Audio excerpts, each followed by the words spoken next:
Welcome to Jack Campbell Stadium for this week's ATMC TV Game of the Week, featuring the visiting West Bladen Knights against the South Brunswick High School Cougars. Jay, this is a season opener for a rebuilding West Bladen team.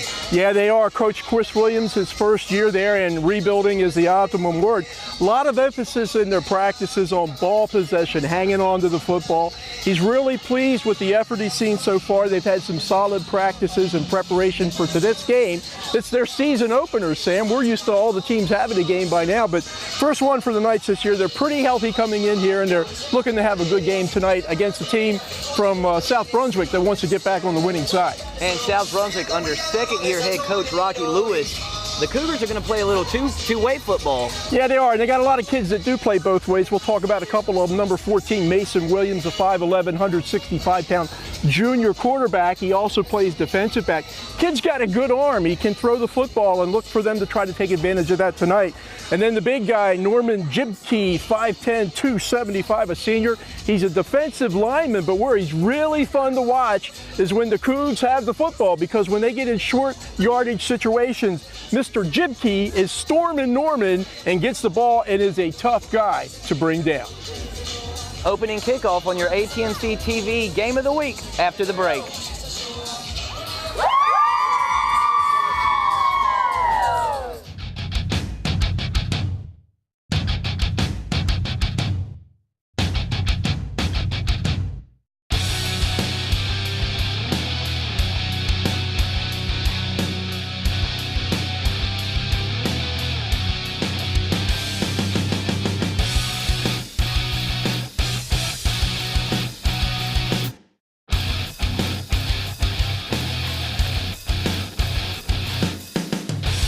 Welcome back to Jack Campbell Stadium from Boiling Spring Lakes, North Carolina, your ATMC TV Game of the Week.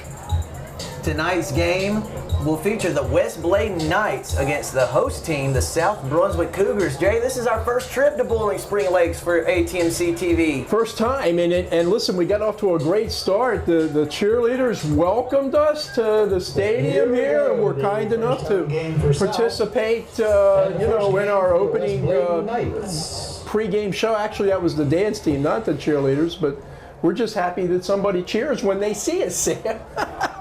Most of the time, they're running us out of the stadium. That's exactly right.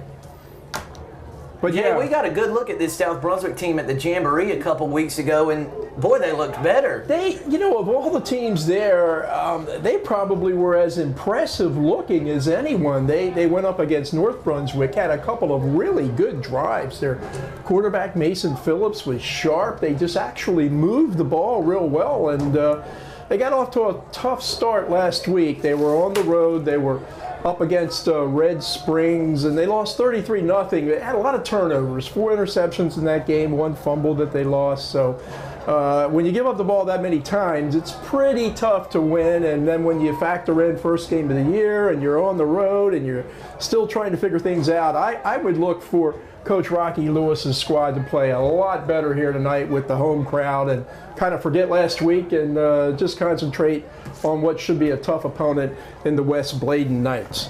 And Jay, with South Brunswick, with any rebuilding team, there's going to be some lumps along the way. There are. And West Bladen, much the same way. Both these squads are similar in the sense that they're trying to put it back together. A little squib kick to start the game, Sam. West Bladen recovers it. Ball at the 34-yard line, 1st and 10. It's like West Bladen's going to take over at its own 34-yard line, 1st and 10. Interesting little kick there. South Brunswick nearly came up with that one. Well, Tyram Wade on the stop for the Cougars. Wade is a 6-foot senior, pretty big guy. There's a lot of big guys on this Cougar team. They have a lot of size in the trenches. Jipke, Rizon Roberts, Woody Campbell, Mason Phillips in the backfield, Shane Lynch, another big guy in that interior line. Flag on the play. And Jay, we're keeping right up with the ATMC TV Game of the Week theme with a flag to start off this first offensive play of the contest. That's a false start penalty on the Knights, so the Knights will have 1st and 15 from their own 29, and Jibke trying to get the crowd into this one early. Yeah, Jipke, the big guy in the middle, it's 5'10", 275 pounds. He is extremely strong. He kind of looks like a refrigerator. He's built like a refrigerator. He's as heavy and as hard to move as a refrigerator. But yeah, the flags last week in the Whiteville game with North were just treacherous. We had, golly dang, I don't know how many Hankies were left on that field last week, but way too many.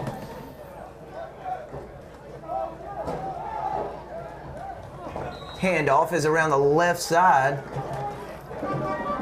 West Bladen tackled after a short gain. Gain of 4 on the play. West Bladen's quarterback is Tariq Boykin. He's a 5'10", 165-pounder. He also plays free safety. The running backs are Michael Hepburn, 5'8", 160-pound senior, and Karan Washington, only a junior, not real big at 145 pounds, but I bet you he's pretty quick. And West Bladen picked up the yardage it lost on the false start, so the Knights will have 2nd and 10 from their own 34-yard line. Man in motion. Handoff is up the middle, and he's got running room. That is number 6, Tyrone Williams, to the 10, the 5, across the goal line for a touchdown. Not even a minute into the contest, and the Knights take a 6-0 lead. That's about a 56-yard touchdown run off the left side. And once Tyrone Williams got into daylight, wow, he opened up the jets and nobody was going to catch him. So West Bladen, on their 3rd play of the 2017 season, score to take a quick 6-0 lead against South Brunswick. West Bladen's Scott Bowen is on for the extra point attempt for the Knights. 11:08 left in the first period. The Knights strike early. The snap is good. The hold is down. The kick is up. And Bowen bangs it through off the scoreboard for a successful extra point attempt. So 52 seconds into your ATMC TV Game of the Week, and West Bladen leads South Brunswick 7-0. And not the way South drew it up. Let's put it that way. Williams just broke through clean off the left side of the West Bladen offensive line. And once he got into the secondary, there just wasn't any black shirts there to stop him. So good effort by Williams, 56 yards. The point after makes it 7-0 with, as you said, Sam, 52 seconds off the clock in the first quarter here at South Brunswick. Jay, you got to believe with a program like South Brunswick, second-year head coach Rocky Lewis, he's got as good a pedigree as really anyone in the high school football ranks. Coach Lewis was the wide receivers coach at Appalachian State. One year, Appalachian went to the national semifinals when Coach Lewis was there. He was also the quarterbacks coach at North Carolina A&T. Said all that to say this man knows what he's doing. And you know, that there's going to be some obstacles along the way as there is in any rebuild, but Coach Lewis has got this program heading in the right direction. He hopes so, and I know that it takes time. You can't do this overnight. Gosh, your dad was a head coach for a long time. If Yogi were here, he would tell you, you just don't flick the switch, right? You got to work with the kids, and that's what Coach Lewis is doing. South Brunswick with a nice return out across its own 40-yard line to the 41, where it'll take over 1st and 10. That was Jacob Rogilia on the return to the Cougars' 41-yard line. So we're going to get a first look at this South Brunswick offense led by junior quarterback Mason Phillips. Well, good field position to start with. So Phillips is in a place on the field where Coach Lewis can let him throw the football. You know, field position is so important. And the Cougs get a good start with their first possession here tonight. South Brunswick opens up in what looks like a pistol format with Phillips in the shotgun. Number 2, Keyshawn Smith behind him makes a nifty move in the hole all the way out to the 49-yard line. So 8 yards on the opening offensive play of the contest for South Brunswick. Keyshawn Smith, quick, a 5'7", 162-pound senior, got some nice daylight in the interior of that line. Shane Lynch in the center position with some help from his friends up front. They've got a big, strong offensive line, do the South Brunswick Cougars, and they certainly took advantage of it on that play. Phillips flanked in the backfield by number 2 Smith and number 34 Bradley Warmouth, the senior fullback. Phillips takes the shotgun snap. He hands it to Wormuth, who's got some running room. He's across the 45, dragged down to the 44 for a Cougar first down. Nice run to the left-hand side that time by Wormuth. Wormuth on the carry. First down, Cougars. Again, some good blocking up front. It'll be first and 10. 63, Tyler Hundley. Big guy, 6'2", 280. A lot of meat, a lot of size. It's like your size. Well, partner. yeah, sadly, I'm not supposed to be 280, but I'm heading that way. Phillips hands off to Wormuth again, that time for a minimal gain, but looks like about a yard or two. That'll bring up second and down for this South Brunswick offense. Wormuth again on the carry. We'll give him 2 yards. So South showing some dominance here and running the football. And what's that mean, Sam? It means if you can run the ball, it can set up the throw. And we know that Mr. Mason Phillips, the junior, has a strong arm. South Brunswick with a 2nd and 8 on the 42-yard line. Phillips takes the snap. He pitches it out to Smith to the left. He's got some running room. He's across the 40, and he's upended down at about the 38-yard line, where it'll put South Brunswick in a 3rd and medium distance situation. We'll call it a 3rd and 5 from the 38, maybe 3rd and 4. Nice little sweep that time. Some good down blocking. Some of those black-shirted Cougars were in that offensive line were 15 yards downfield trying to lay some blocks. So it's a good drive, but a 3rd down situation here for South. Let's see what they do. Haven't thrown the ball yet. Wormuth gets the handoff up the middle, and he's brought down. A big hit there by number 52, who is not listed on the West Bladen roster. He keeps hitting like that, he's going to get his name in the roster. He's going to get his name lots of places. That was a huge play by the Knights defensive line. Look, Sam, you know this better than I know. Football is blocking and tackling. The teams that win the battle of the line of scrimmage generally win the games, and that time, West Bladen very dominant. And they might have got 5 back this time. Good effort. See which way it's going to go. Offsides, West Bladen. Offsides penalty, and Jay, I think that'll be enough for the first down. That 5-yard penalty. Cougars will take it any way they can get it. Enough yardage for. Got beat 33 zip last week, played 52 seconds tonight, find themselves trailing by 7, but they've come back out on this first possession with a pretty good-looking drive. That pitch is to Smith around the right side. He's looking for running room, and he's got some. He's all the way across the 25-yard line down at about the 24. Just shy of the line to gain there. It's going to bring up a 2nd and very short for the Cougars. Smith's quick.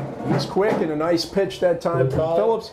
Good blocking up front on the right side by that offensive line for South. And you can win a lot of football games if you bust off 8-9 yards of carry, Sam Hickman.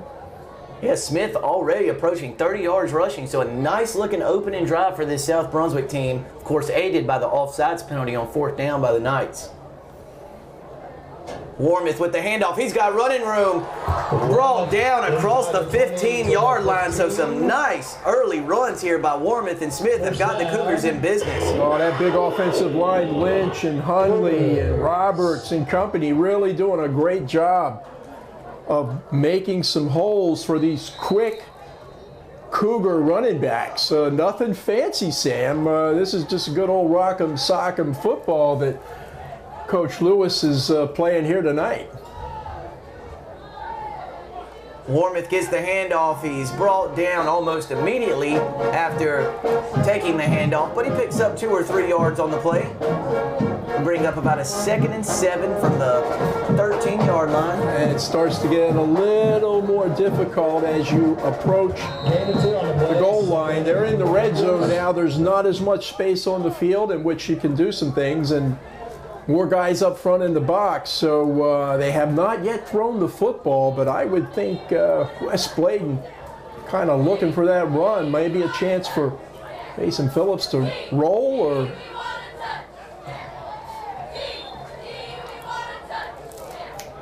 That was Jibke on the handoff.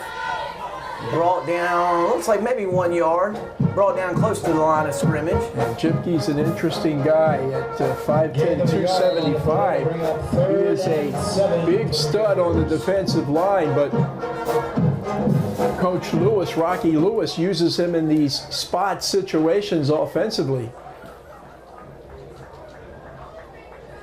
That's Smith around the left side. He's got some room trying to get the corner. Jibke's the lead blocker. Smith is down. And he's knocked out of bounds at about the 1 yard line, but that's going to be enough for a first down for the Cougars. And that's a play where Jibke didn't carry the ball, but he was instrumental in the success of the play. Getting around the left-hand side, showing some pretty good speed for a young man, 275 pounds, and certainly cleared the way for that first down. How would you like to be a defender going to make a tackle when you see that big old guy as the lead blocker? Yeah, he's 275. I'd be scared if he was 75, Sam. So, you know, pounds I'm talking, of course.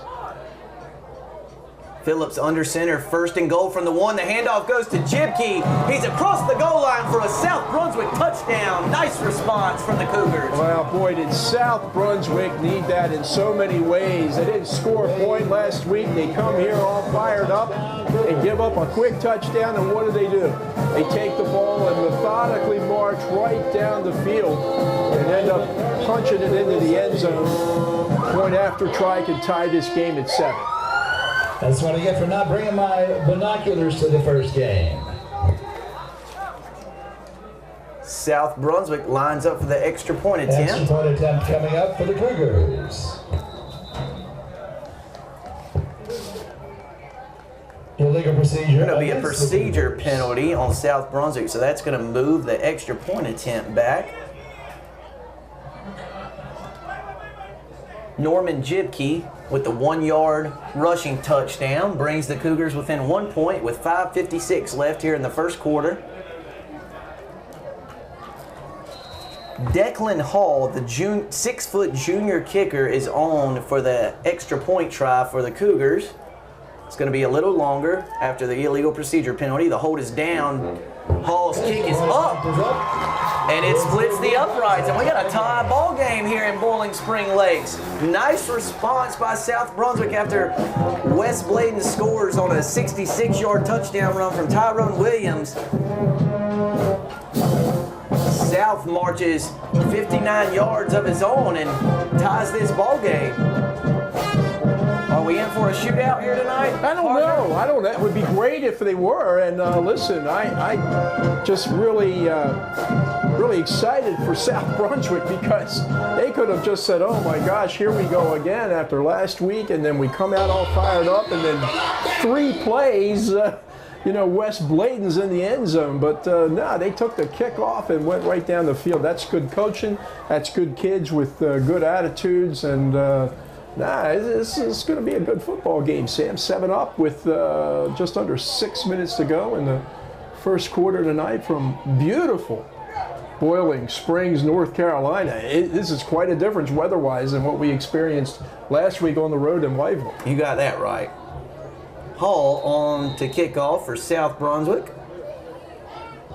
Another short pooch-style kick. That's off the Knights and down on the ground. The ball's loose. It looks like South Brunswick has recovered. The Cougars have recovered. And after tying the game with a 59-yard touchdown drive, South Brunswick's going to take over 1st and 10 at the West Bladen 40. That's some happy Cougars that are running out on that field right now. Great play by the South Brunswick special teams. That was a loose ball, and the cover team, which you knew something about, Sam Hickman. You have some experience on those kick teams. Pounced on the ball, pick it up. So great field position for the Cougars at the West Bladen 40-yard line. Jay, that was junior defensive back and wide receiver Deshaun Lee who came up with the recovery on the kickoff. Phillips bobbles the snap, goes for the pitch, and it's deflected. Ball's on the ground, and it's recovered by South Brunswick, but it's a 12 or 13-yard loss. Well, let me tell you, Sam, that's that number, Mystery Man 52. Wow. For West Bladen, who, gosh, actually deflected that ball. Pitch. Yeah. You ever seen a pitch intercepted? We almost did. We almost did, my friend, and he was right there. That's excellent effort on the part of 52. Listen, can his last name be Combs tonight, or should it be Hickman? He's playing more like a Combs. Yeah, no, sir. He hits too hard.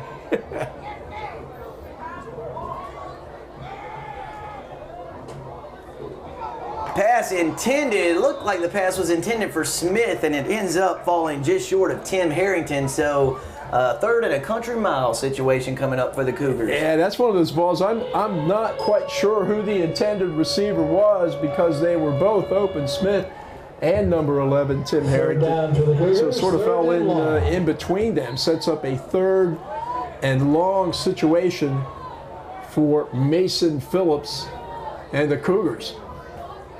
Not many calls in the playbook for a situation like this. Well, made a little easier there after the nice jump off sides. Mason may have got 5 yards back with that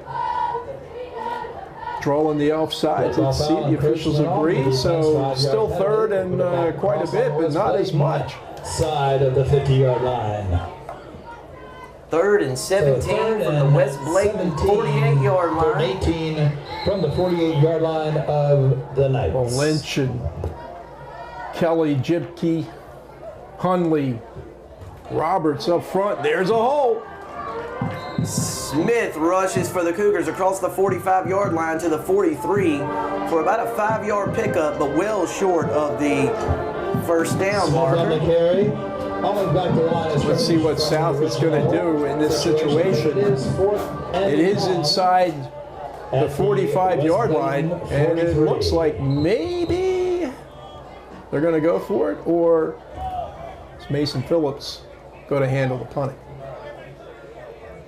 He is. It's going to be a quick kick. Nice job by Phillips. Gets it off. It bounces at about the 7 and is down by South Brunswick. Inside the 5-yard line at about the 3. That's number 10, Matt Clark. I believe. I'm looking through glass here, but I believe that's Matt Clark who's down the punt. Great play on special teams by South Brunswick. That's a terrific call, terrific play, and great coverage by number 10, Mac Clark, 5'9" senior, 161 pounds. And boy, so often you see the coverage team get down around the ball and try to make a big-time play. Well, Clark just said, hey, there's the ball. Here I am. I'm taking it down on the ground, and really pins West Bladen deep in their territory.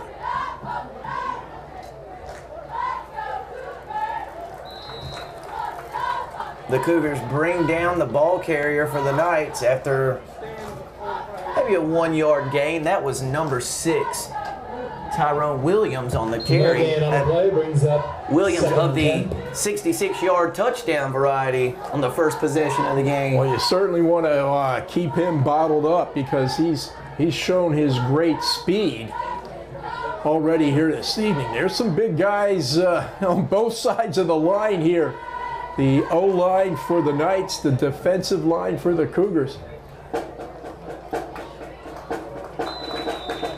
That carry out to about the 8 or 9-yard line will bring up a third down situation for the Knights, and a big third down play here, Jay.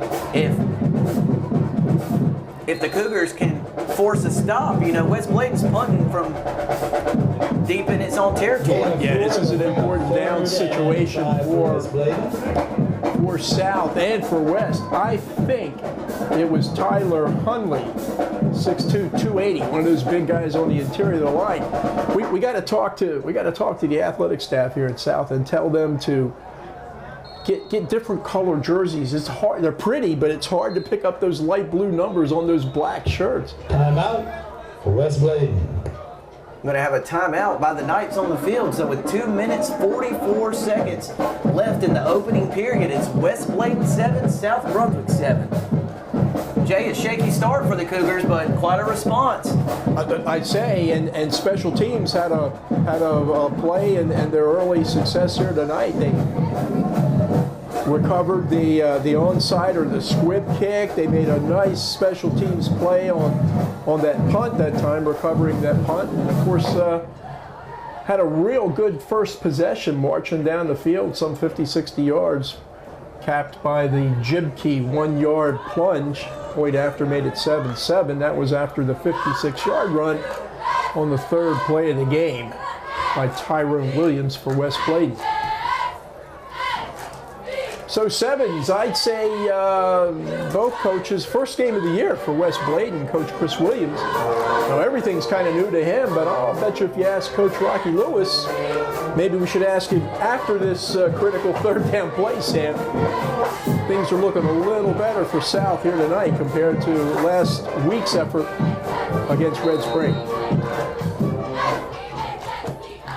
3rd and 6 situation here for West Bladen from his own 8-yard line. For the Knights. Boykin under center. He hands it off inside, and Jibkey with a big hit. Hello. Drops the running back behind the line of scrimmage.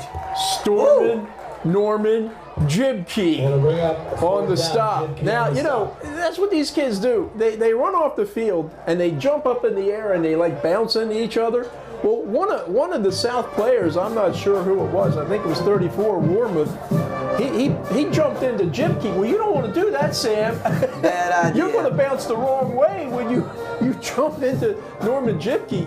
But excellent play by South. They got a chance to have real good field position.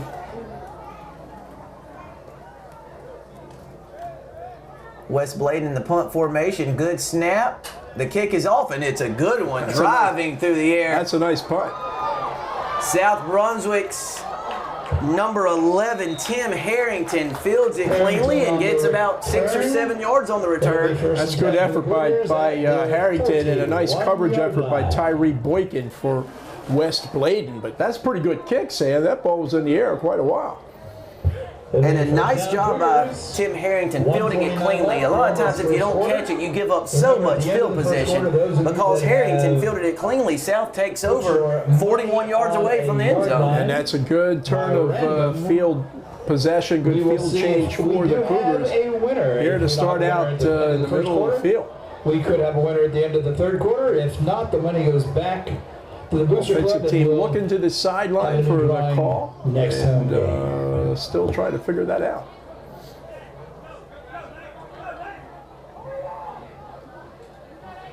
They only got 6 seconds left on that clock to snap this ball, Sam, or they're going to get called. And Coach Rocky Lewis says, you know what? I'm not giving up this field position for taking too much time. He calls a timeout. And Jay, South Brunswick only had 10 guys on the field. Well, they were trying to run number 10, Matt Clark, out there late, but with only 8 seconds left on the play clock, Lewis wisely decided to use his first timeout. Sam Hickman, I don't know a whole lot about anything, but I know if it's supposed to be 11 on both sides, it's best you have 11 and not 10, right? Football's hard enough as it is. Indeed, to go against the other team 1 guy short. Indeed. So, but a good first quarter here. A lot of entertainment put out here tonight by both West Bladen. They are from Bladensboro, North Carolina. Bladenboro. Bladenboro. You teach me this, culture and geography of North Carolina each week, and I greatly appreciate it. That is the county of Bladen. Bladen. And if I'm not mistaken, West Bladen is actually in a little town called Dublin. Dublin. Ireland? Not that Dublin. Not that Dublin. Dublin, North Carolina, the metropolis that is Dublin, North Carolina. Sounds like a pretty place. Motion in the backfield.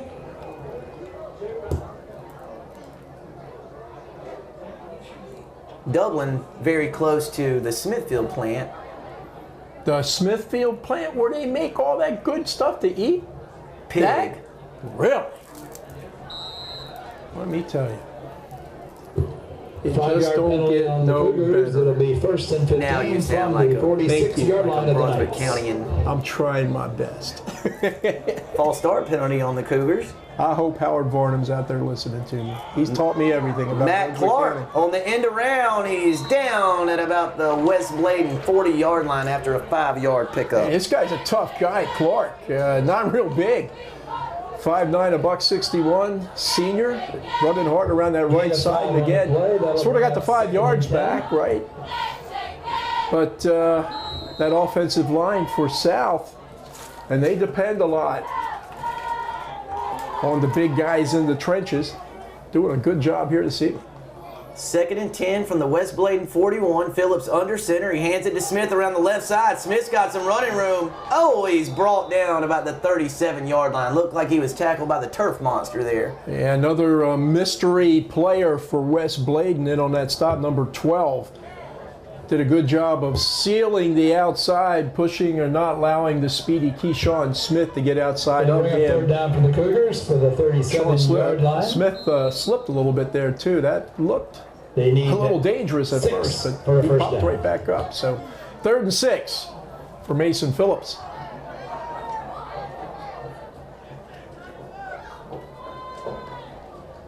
Phillips fakes the pass to Warmouth. He's got a receiver open. Oh, and he short hops an open receiver. It looked like that was intended for Tyran Wade. Yeah, it was wide open. We got a flag too in an area where oftentimes it's holding. But let's let the officials sort that out. But yeah, that was a well-designed play, and Tyran Wade certainly was open. Holding on the Cougars. Phillips just not able to get it to him. Holding is the call on the Cougars. So let's see what the Knights elect to do. Looks like they're walking back. The Knights will accept the holding penalty. So that's going to bring up about a 3rd and 15 from the West Bladen 46. You know what, Sam? Listen, far be it for me to make a call here. Rocky knows what he's doing for sure. But they had a lot of luck with that quick kick. You know, playing that field position, this might not be a bad spot to try it. Phillips did a good job the last time. Still 3rd down, though. I know. That's why it's a quick kick. That's right. But it's not going to be a quick kick. It's going to be a good throw. A deep pass. Oh, well, let's see which way the flag goes.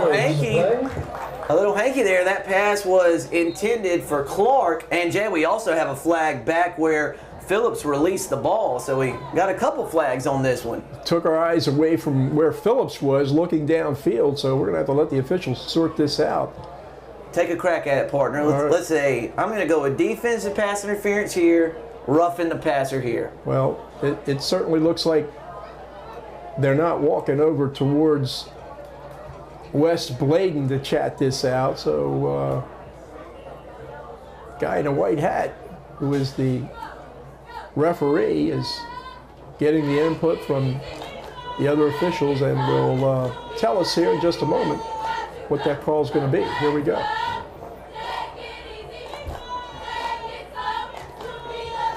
He's talking to the West Bladen staff.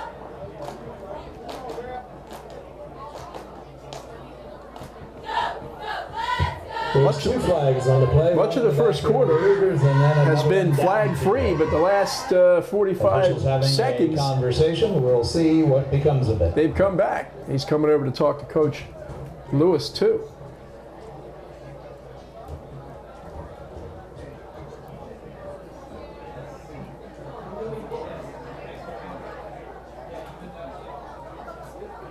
Perhaps offsetting penalties here, Jay? I guess we're about to find out.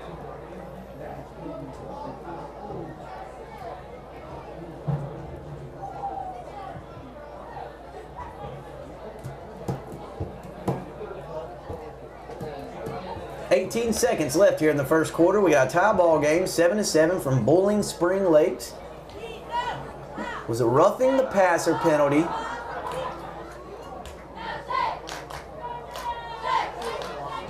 On West Bladen, and the referee signals a first down.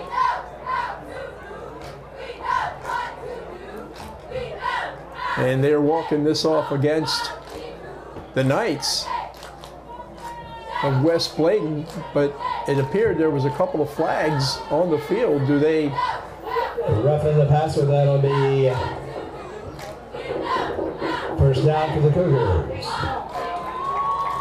It's roughing the passer, and I don't know what the flag in the defensive backfield was for, but nevertheless, South Brunswick will have 1st and 1 at the West Bladen 31.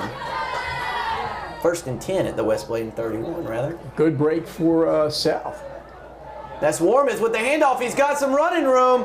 He's all the way down to the 20-yard line. A nice chunk of yardage there for 5'7", 210-pound senior fullback Bradley Warmouth. Yeah, Warmouth has been running hard all night long. You hear the Cougar in the background. That sounds pretty good. And again, a well-designed, nicely run play by Mason Phillips and some good penetration by the offensive line and the rest. Spotted at the 20-yard line. Bradley Warmouth as he rips off a big run. 1st down for South. And the time is ticking down to end the first quarter. Let's see if South Brunswick tries to get a playoff. They do. Phillips hands it off. Mystery number 52 with another big hit for West Bladen. And as the play was in motion, the clock expires.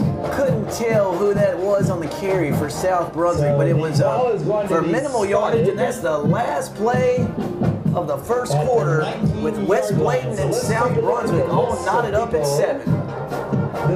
Good effort by the Cougs here tonight. 7-7 standoff, and certainly in a good position on the field to start the second quarter.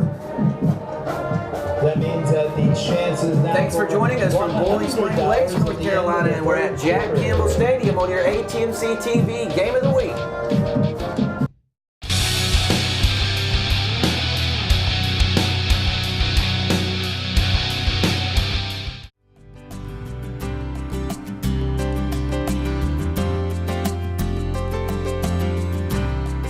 We used the grant money to start our leadership initiative. We focused on Stephen Covey's 7 Habits, and I read it and I thought, who can I get on board with this? And I found Ms. Schmidt, and she was willing to do it. And so over the summer we wrote the grant, and we thought about if we got the money, what would we do from it? Part of the money went to us building a student council, and I've been here, like I said, 15 years, and we've never had a student council. Our student council has been the biggest change, watching them from beginning of the year to the end of the year. Hearing them on the announcements in the morning, they would have shaky voices, and now they have no problem grabbing a microphone and putting it in front of them. And we started that. We started a Begin with the End in Mind hallway, where we focus on kids and their goals for college in the future and looking at where their teachers came from. Initially, at the beginning of the year, kids' plan did not include college. It was, we're going to high school and hopefully we'll graduate. We're trying to change the dialogue from college isn't an option to I am going to college. That is my next step after graduating. It's amazing. Some of our kids want to go to Davidson because Steph Curry went to Davidson, and that's not an easy goal for them and maybe not achievable, but just the fact that they think it's available to them makes a huge difference. So from there, it just became this great big thing that, you know, it's exceeded all of our expectations, thanks to, you know, ATMC for giving us that money and letting us try it out. Otherwise, I don't think that it would have gotten to this level.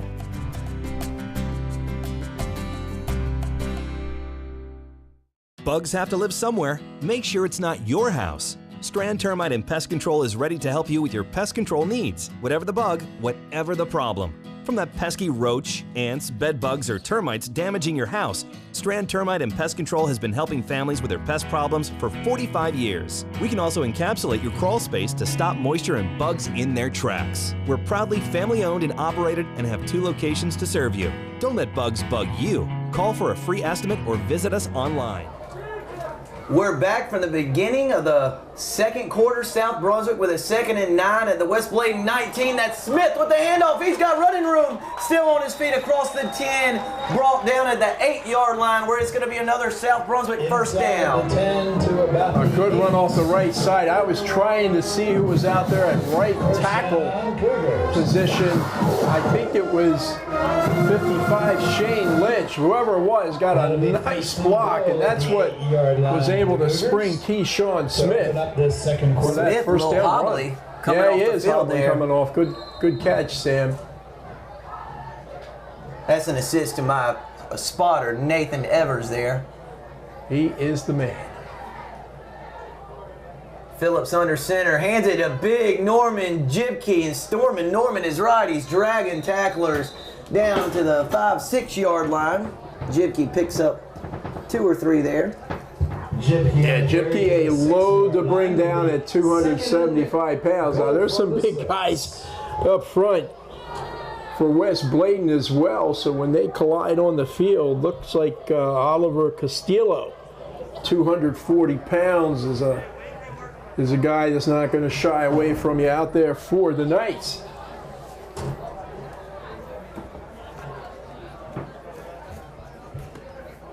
Phillips fakes the handoff to Jibke. He's got running room around the right side. He's across the goal line for a Cougars touchdown. That's an excellent run by Phillips. We were talking about that earlier on, the fact that they run if you ball fake, and maybe let Phillips go to the outside. And credit number 34, Bradley Warmuth, for a great block in the end zone. And that's what allowed Mason Phillips to get in for the touchdown, and what is now a 13-7 South Brunswick lead.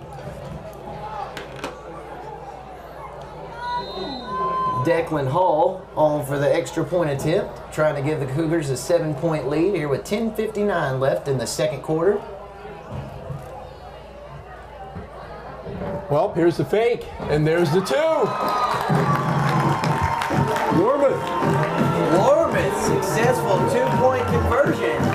So 15-7 is better than 14-7, partner. And who was the holder on that play? I think it was that was Hall. I don't know who was holding, and so who threw the pass? Warmuth made the catch. And the 2-point conversion gives South Brunswick a 15-2 lead. Boy, I'll tell you, Rocky's bringing out a lot of the tricks and gimmicks here tonight, isn't he, Sam? A couple of the squib kicks, the fake off the PAT, the quick kick. So a lot of variation that South Brunswick is showing here tonight with great success. Well, the Cougars certainly responded nicely after, being handed a one-sided defeat last week, and they got off to not a great start tonight with West Bladen scoring the long touchdown early. But what a response by the Cougars! Yeah, and again, I really like the moxie of this team, because that first score by West Bladen came 3 plays into the game.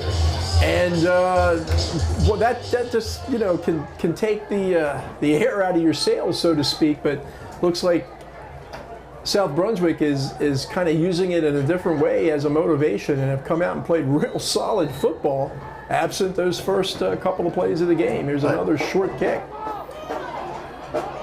That one recovered by West Bladen. That ball was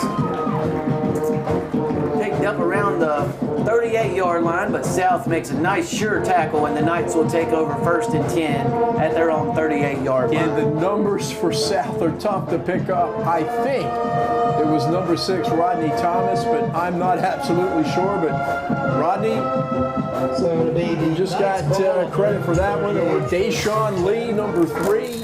Got to get over to Dr. Mashures and Shalot and get my eyes checked again, because it's getting harder and harder to see.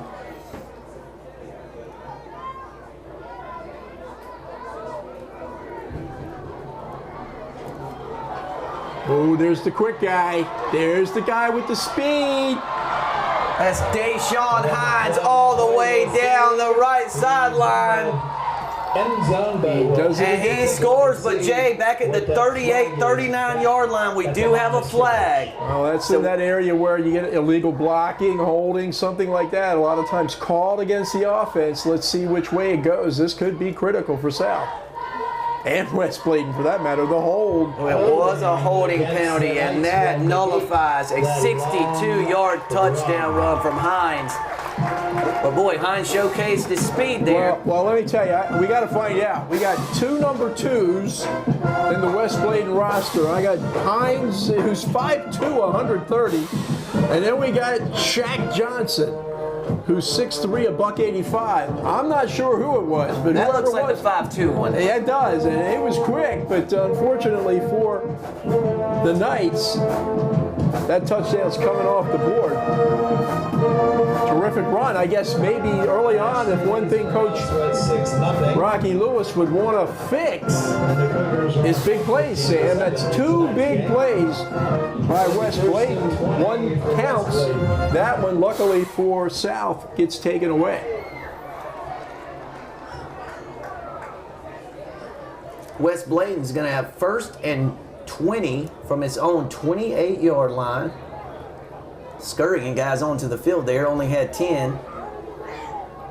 Oh, that's Boykin. He's in trouble looking for some running room. South's bearing down on him, and he's brought down. That's number 14, Mason Phillips. Wow. He does a little bit of everything. How about when the quarterback not only chases you down, but evades the block and makes the stop? Sam Hickman, that's a play worthy of, unfortunately for South Brunswick, there's a penalty, and it looks like the initial sign was holding against against South Brunswick. Let's see again.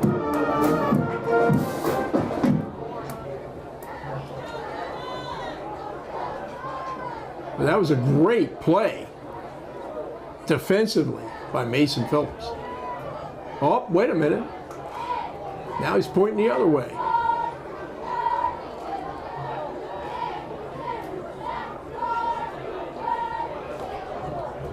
Well, it looks like they're walking towards the South Brunswick line on the field, so I guess it is against the Cougars, Sam. And right back to almost the original line of scrimmage. Anyway, still a nice play by the 5'11" junior Mason Phillips.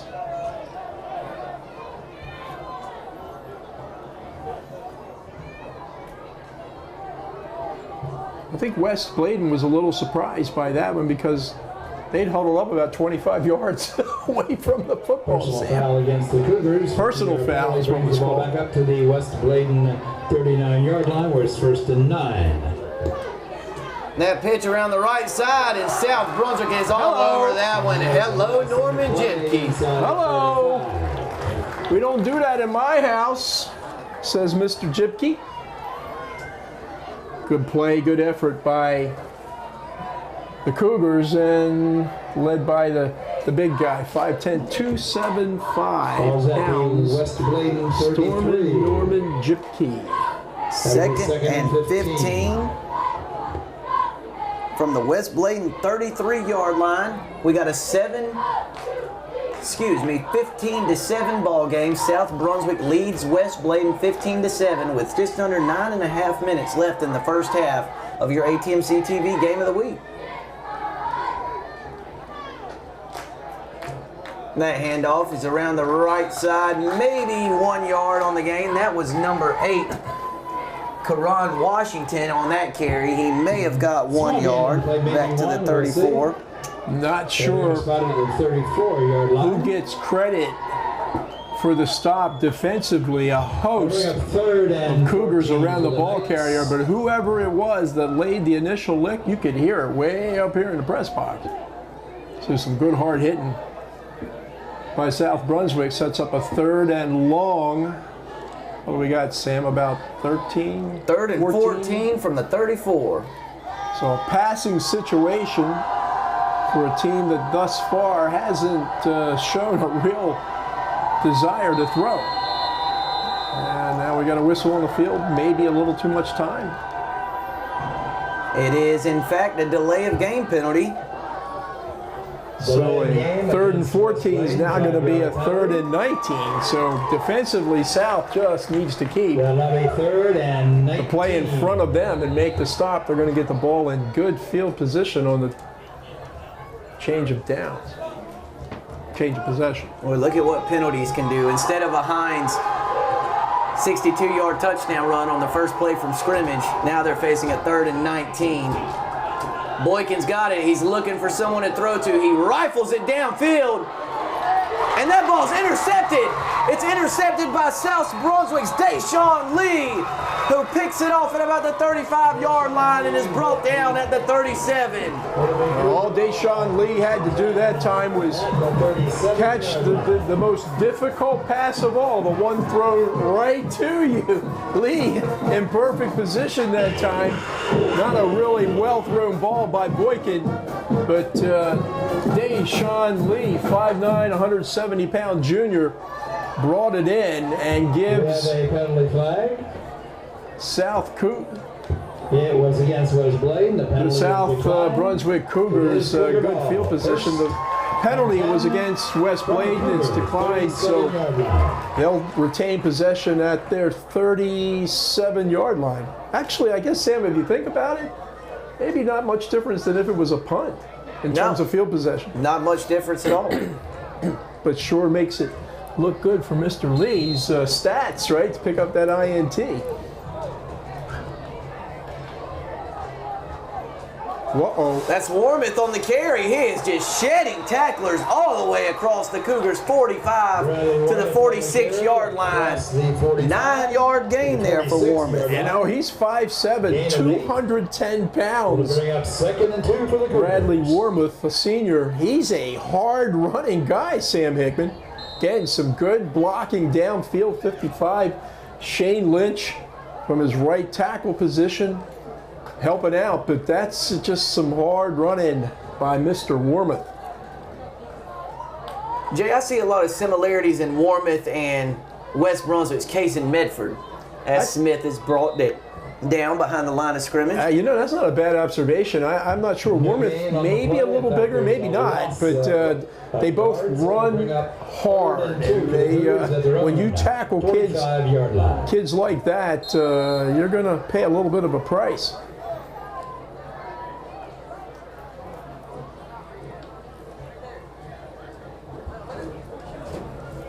South Brunswick's facing a 3rd and 2. So again, Phillips has shown the ability to run the football himself, and we know he's got a pretty good arm. That's Clark on the speed play around the right side. He's got enough for the first down and a lot more. Brought down at the 31-yard line. 35-yard line. We'll see 34. Boy, if it were not for Michael Hepburn, number 7 for West Bladen, First down. that's a touchdown maybe for the Cougs. That's 21 yards for Matt Clark on the speed play on 3rd and 2. That was, again, a big hole around that right side that time. Clark easily into the secondary and then showed a little bit of speed before he was knocked out of bounds. But good play calling, good execution by this South Brunswick Cougar football team. That handoff is to Warmouth, and he's met by Mystery Man. Loss on the play. I got word, I forgot to tell you, between the first and second quarter, 52 is Tom Varnum. Tom Varnum is a junior at West Bladen. I believe he is the son of Aaron Varnum. Oh, makes sense. But we'll see. Makes We'll sense. have to check that Tommy out. V. Tommy V. V for victory, V for Varnum, V for Varnum Town. V for Vicarious Varnum. Okay. We'll let it go at that. Phillips hands around the left side. Nice Looks effort. like that's Smith, but he's bottled up for maybe a loss of 1, no gain. Number 11, and we do have Javon Thomas, 5'9", 185-pounder for the Knights of West Bladen. Good stop that time. Sets up a 3rd and 11 situation for South Brunswick now, clearly they're in 4 down territory, Sam Hickman. But let's see what Coach Rocky Lewis wants to do. Brings the team over on the side. We got a timeout on the field with 5:19 left here in the second quarter. South Brunswick 15, West Bladen 7. Jay, how do you feel about this South Brunswick team? Well, this looks much more like the team we saw at the Jamboree, Sam. Agreed. They played really well that night. We both, came out of that stadium thinking that, hey, Rocky's got them going here, and then they go on the road last week and just aren't able to pull it out, but certainly have taken that week and have used it productively in terms of preparation for tonight's game. They've come out here and played a solid first quarter and a half against West Bladen and have a 15-7 lead. And they've looked pretty darn good doing it. 2 big plays. One didn't count, came off because of the penalty, and the other one, first score of the game, within the 3rd play by West Bladen. Other than that, I would say this South Brunswick team has pretty much been in control of tonight's game. And Jay, worth noting here, if the Cougars can somehow find a way to get some points here, they also get the ball after halftime. So a chance to really build some momentum here in the middle quarters. Wow, Phillips takes it right over the center on a quarterback sneak on 3rd and 11 for 15 yards. What a play. Well, I don't know who's calling the plays for South, but that was an outstanding call. And again, credit the interior of that South Brunswick offensive line. Really charged off the ball that time. Sam, we were talking, you've taught me this, how important it is to block and tackle. And that time the blocking was done by South, the tackling not so much by West Bladen. That's Jibke on the handoff. He's tackled after a gain of 1.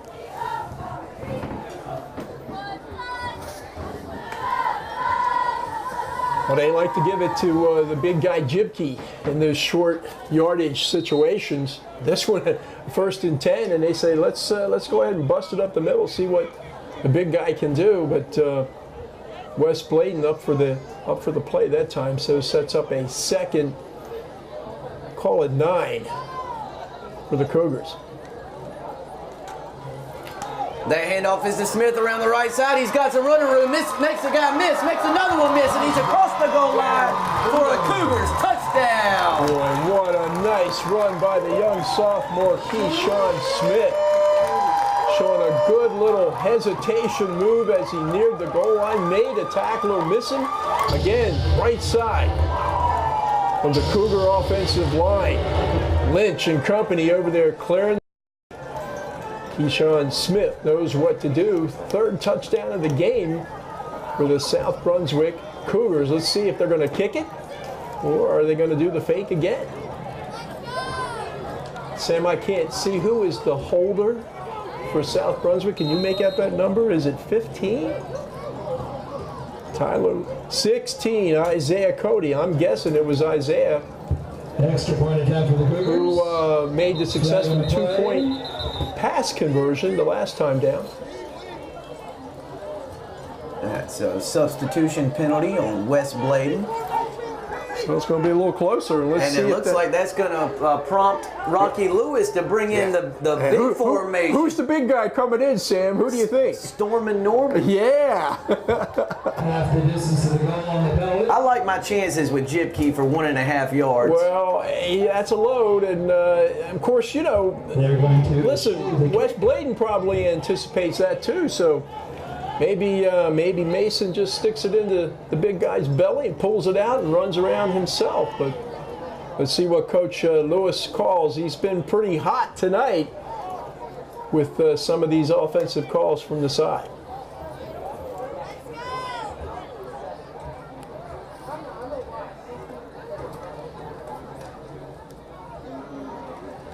Phillips hands it off. And he stopped. Well, we had it half right, Sam. So the score remains. He didn't hand it off, I don't think, to Jibke.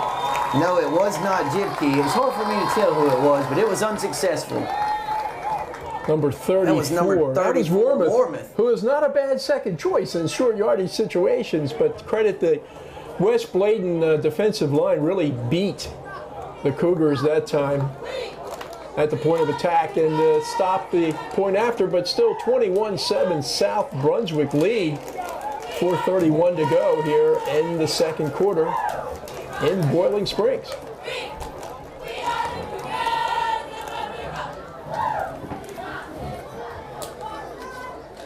So the Cougars holding on to a 14-point lead here. 4 minutes, 31 seconds left in the first half from Jack Campbell Stadium. Declan Hall handling the kicking duties for the Cougars tonight, as West Bladen waits to receive.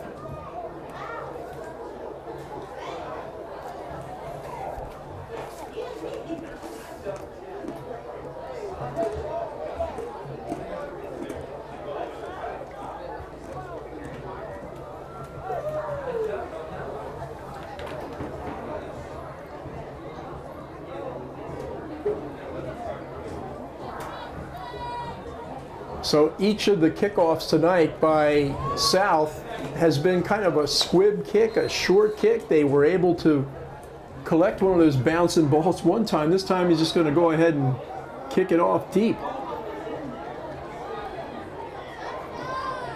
And that looks like trouble. A nice looking return for West Bladen. The returner is across the 20, the 10, the 5. Touchdown Knights. And right after South Brunswick had made it a 2-score game, the Knights respond with an 80-yard kickoff return for a touchdown to pull within 1 score. Well, so much for the conventional kicks, Sam. I bet you the Cougars might go back to the way they did it the first 3-4 times tonight, because excellent return that time by Karan Washington, 5'6" junior. He's only 145 pounds, and boy, he had him in motion that time. So that gets West Bladen off the mat. They had not played very well after that opening touchdown in the first few plays of the game. But the big special teams play gets them right back in it, trailing 21-13. Let's see which way they are going to pursue the point after. Looks like a kick. That's number 85, Scott Bowen, on to attempt the extra point for the Only Knights. a couple of seconds left on the clock, so Coach Chris Williams alertly takes a timeout. Not enough players on the field. First game of the year for West Bladen, so you know some of the things we saw last week in terms of getting personnel in and out with North and Rifle, we're seeing a little bit of that tonight here from West Bladen.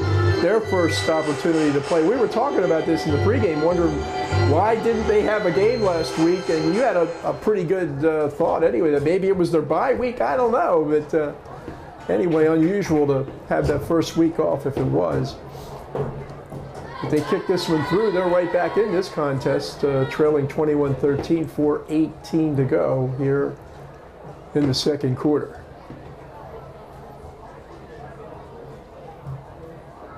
This West Bladen team is a quick strike bunch, isn't it? They have 2 touchdowns, 60-plus yards tonight. And neither one of them took very long, did it? No. The hold is down. Bowen's kick is low. It's up. And it's no good. Wide left. So Bowen's extra point attempt is no good. And with 4:18 left in the first half, South Brunswick 21, West Bladen 13. But still, that's a big boost for the Knights. It's another young team. Chris Williams was talking about the fact that looking at South Brunswick reminds him a little of looking at his own West Bladen football squad, in the sense that they're in this rebuilding mode, but he had been real pleased with the preseason practices. He said they were solid, that they were putting forth a lot of effort, and they were pretty healthy coming into this game. So certainly the fact that that effort, you know, that's something, Sam, I don't know that you can teach or coach. You know, a kid's got to have it or he doesn't. And when you're trailing 21-7 and things not looking your way, you get a big boost when you get a touchdown return on the kickoff, which West Bladen did that time. And South had scored 21 straight points after trailing 7-0. So nice responses from both teams now tonight. Yeah, that's a good point. I think both coaching staffs got to be happy with that. Bowen kicks a line drive, and that one's going to carry him out of bounds, which will set up the Cougars with awfully good starting field position again. Well, they've had, they're probably going to kick this again, but as I remember back, most of the game, and if you watch field position and how important that is in a contest, South Brunswick has certainly enjoyed an advantage in field position much of the game. I really like that quick kick in the first quarter. So West Bladen will kick off from the in a third down situation that pinned West Bladen deep in their territory. That ended up on the turn, a change of possession into a score for South here tonight. So Bowen will tee it up and kick it again, this time from West Bladen's 35-yard line. It's a short bouncing kick off the face mask of the South Brunswick player, who retrieves it and is looking for room, but he's brought down across the 30-yard line at about the 32, where the Cougars will take over with a 1st and 10. I think that may have been number 3, Deshaun Lee. So it'll be Cougar ball, 1st and 10. Lee's all over the place tonight. Indeed he is. 33-yard line. Had a nice interception there. 5'9" junior. See if South Brunswick can avoid Tom Varnum there in the trenches. TD Tommy Varnum, he's been all over the field here tonight for the Knights. Know his grandparents, Howard and Barbara Varnum, wonderful people. Mason Phillips pitches that one around the right side to Smith, who's still on his feet. He breaks it down the sideline before he's knocked out of bounds by West Bladen's number 53. What a nice effort by Smith there.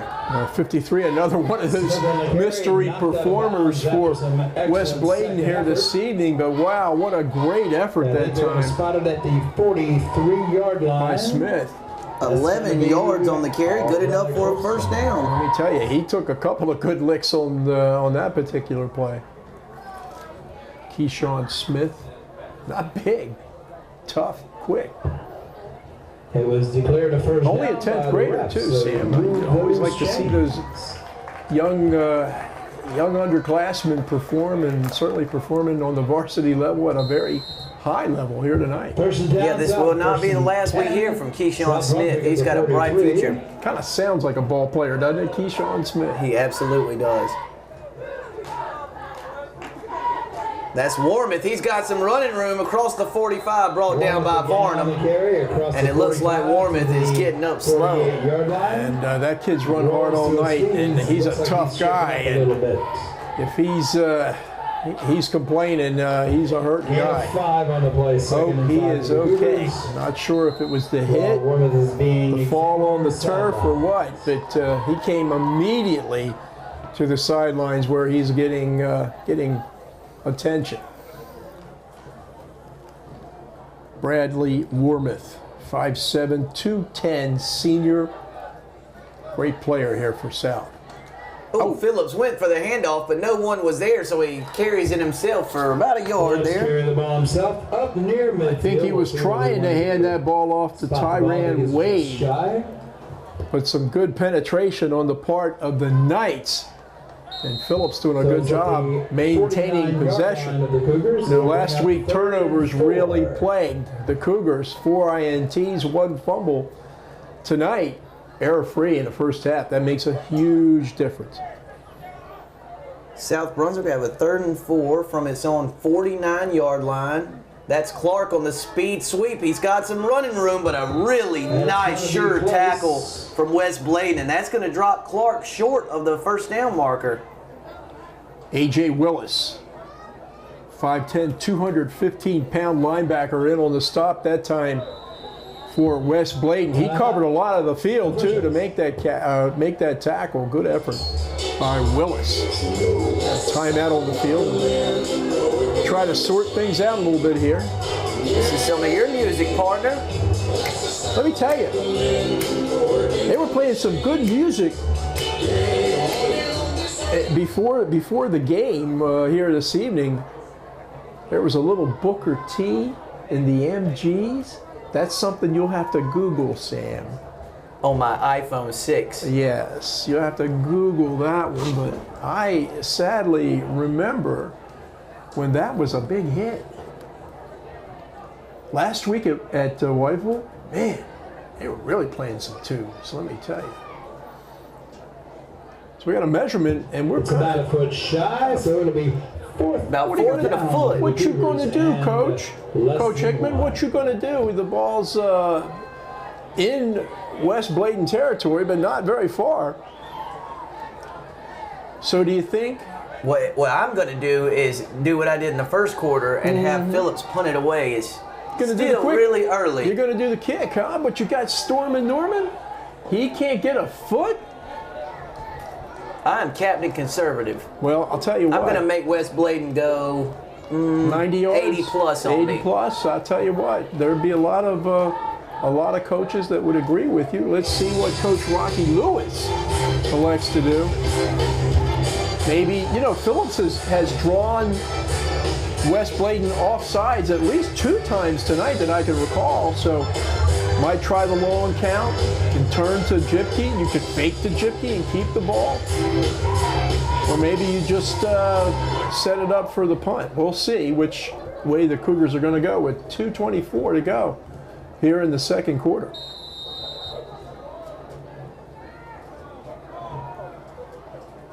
Phillips takes the snap and he barrels his way up the middle where he picks up about 4 or 5 yards on a quarterback sneak. Well, again, he successfully ran that sneak earlier in this quarter and picked up about 15 yards.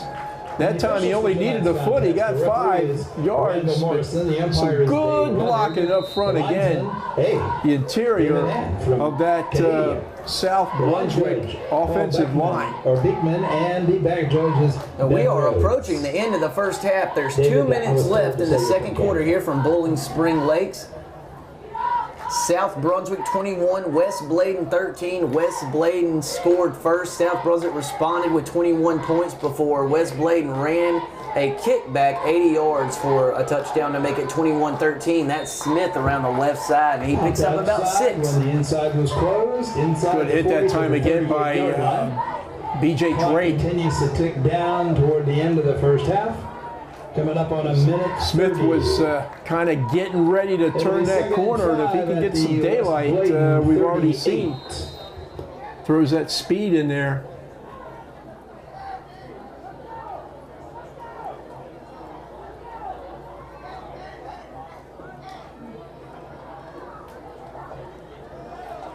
Boy, that play was just slow development the whole time, and I think the West Bladen defensive line certainly won that battle. Good penetration that time. That play was kind of doomed from the start. I believe that was Warmouth on the carry. It looked like he lost about 2 yards there. That's going to bring up a 3rd and 7 situation from the West Bladen 40-yard line after the timeout.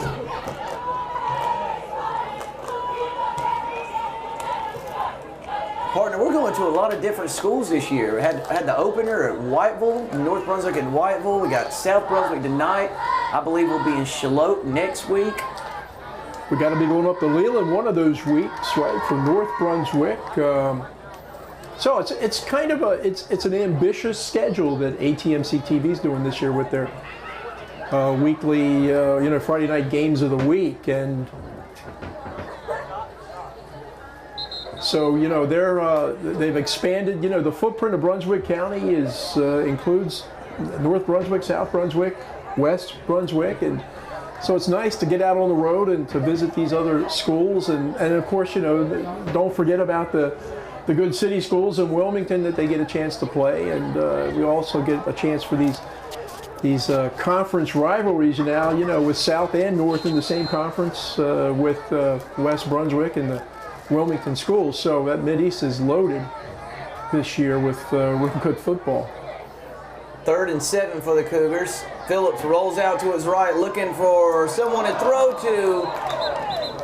And he delivered a nice pass there to, looks like that was number 20, Jacob Rogelia. Hit him right in the belly, but Rogelia couldn't hang on to it, and that's going to bring up a 4th and 7 situation. Yeah, that's a play Jacob would probably like another shot at, because that was a well-thrown ball by Phillips. Pretty good lick. Well, Rogelia after that dropped ball too. That may have had a little bit to do with it. So sets up 4th down. Looks like the Cougars are lined up where they could throw, but we've seen Phillips kick the ball too. Got some guys open, but he's got some pressure. Phillips looking for running room, and he makes a nice play, but he's brought down shy of the 1st down marker. We have to see what it is. Phillips was brought down shy of the yardage. Got a flag on the field. Preliminary indication Holding, you know, in that area on the field where you a lot of times see offensive holding called. Well, let the officials sort it out. I think the initial signal was a block in the back. Block in the South back? Brunswick. Okay. And that quarterback starts running around back there, you know, lots of crazy things happen, and Mason's just running for his life that time. So they declined the penalty. They're going to take the ball with 49 seconds left in the 2nd quarter. Not bad field position for West Bladen out at the 35. But we've seen, as you said, Sam, the big play capability of this West Bladen football team. First. West Bladen takes over 1st and 10 at its own 35-yard line. 49 seconds left here in the 1st half. South Brunswick leads the Knights 21-13. Boykin pitches that one out to Hines. Hines has got running room. He makes a guy miss. He's all alone down the right sideline. He's all the way across the 20, the 15, the 10, the 5. West Bladen strikes quickly in 14 seconds. Hines sprints up the right sideline for a touchdown. And the Knights have come within 21-19. 3rd time in the night that they have busted off this huge run. One of them came back, 2 of them did not. And that's going to, along with the kickoff return for a score, that gets the Knights of West Bladen where they can tie this game on a successful 2-point conversion. Wow. He's fast. He is fast. Things were going so well for South. All they needed to do was to try to keep the play in front of them. Looked like a couple of maybe missed or broken tackles on the way, and the next thing you know, it's 21-19. And now things are going south. You've been waiting all night long to say that, haven't you? No, I'd like to see things go the other way for the Cougars. I would too, especially as well as they played. You know, Coach Lewis is, when he looks at the 1st half tonight, he's going to be upset because absent big plays, we've pretty much dominated this football game. But big plays are an important part in football, and it's certainly been that way this evening for Chris Williams and his West Bladen Knights. 2 long runs, a kickoff return, and they're on the board 3 times. Jay, the 3 West Bladen touchdowns Took about how long? They took about 30 seconds and covered more than 200 yards. Yes. We have an 80, a 66, and a 65. That's pretty efficient by anyone's standards, Sam Hickman. That's more distance than it took us to drive here. Yes, indeed, that's for sure. All right, Coach, I'm spinning it around on you. Do you go for 2 here or too early? I'm kind of being old school like you. I want to be conservative and take my points, but I think they're going to go for 2. It's much different in high school football because in many cases an extra point is no guarantee. You That's get true. into college and the pros and it's pretty much a sure thing. High school football, not so much. As the Knights line up to go for two, Boykin's under center, and you can't have two guys in motion simultaneously. Not unless we're in Canada, right? That's now, right. If we got Canadian football, we can get away with that. And last time I checked, Boiling Spring Lakes in Canada. Ain't even close, but there are a lot of lakes in Canada, but not Boiling Springs Lake, and so we're going to bring that one back. Add 5 to the point after attempt for West Bladen. Well, the way the Knights are covering, 60 yards at a time, what's 5 more yards? They're probably thinking, hey, we got you right where we want you. That's right. We're further Back away. It up all the way to midfield if you want. Back it up. Back it up. Out there, so they're still going for See two. what number 6 Tyrone Williams can do on this play. He doesn't get it. Number 8 does. Flag down. Flag on the play. Once again, a dead ball foul. Washington in for the 2, but I think that's probably going to come back, Sam. It is an illegal shift penalty on West Bladen, so now they'll have a 2-point try from the 13-yard line. That's a fortunate break for South Brunswick. As hard and as well as they played in this first half tonight, going to be tough going into the locker room only up 21-19, much less a tie score at 21-21.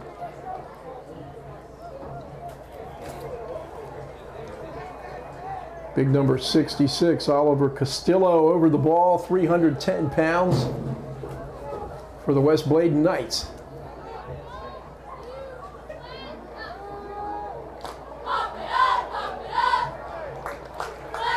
That was not going to make it, Sam. No, that would stop 7 yards shy of the goal line. So the Cougars are going to maintain their 21-19 lead.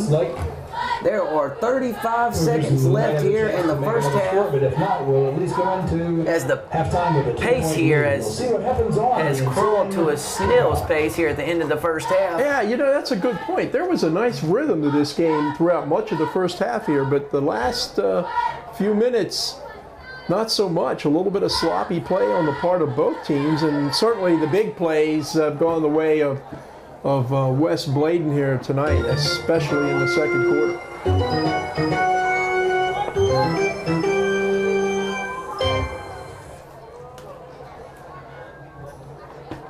South Brunswick wearing the all-black uniforms, West Bladen in the purple pants, white jerseys, and purple helmets. How do you feel about those South Brunswick duds, the all-black, other than the fact it's impossible to see the numbers? Yeah, it's an announcer's nightmare to have those color schemes. They're very pretty, and the colors are pretty, but not when you're trying to pick out numbers some 30, 40 yards away.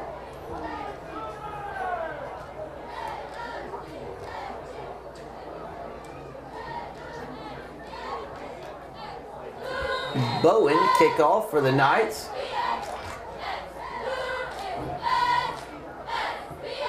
It's a low bouncing kick fielded by the Cougars. I think that's Lee.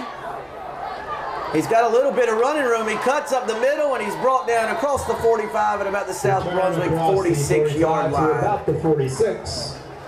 With 30 seconds. And that was Smith on the return, not Lee. That was Keyshawn Smith on the kick return. 46. Well, good field position for South if they elect to do something. They're not in a bad area of the field in which to take some shots, or as Coach Rocky Lewis say, you know what, we got a 21-19 lead. We got blitzed last week. Let's just keep the ball and get to the locker room, and that looks like what they're going to do. Mason Phillips takes the snap and takes a knee on it. So I think the Cougars will have to do that one more time, and it'll be halftime. Quite an interesting first half, Jay. West Bladen out to a big start with the long touchdown. South Brunswick scores 21 straight points. And then West Bladen responds with 2 touchdowns of its own. Your impressions? Like I said, this game has been big plays for West Bladen. Pretty solid play for South Brunswick. 21-19 lead. I'm sure Coach Lewis is happy they're on top, but is kind of wishing, wow, we stop a couple of those plays. We got a huge lead. Halftime from Jack Campbell Stadium on your ATMC TV Game of the Week. After 2 quarters of play, South Brunswick 21, West Bladen 19.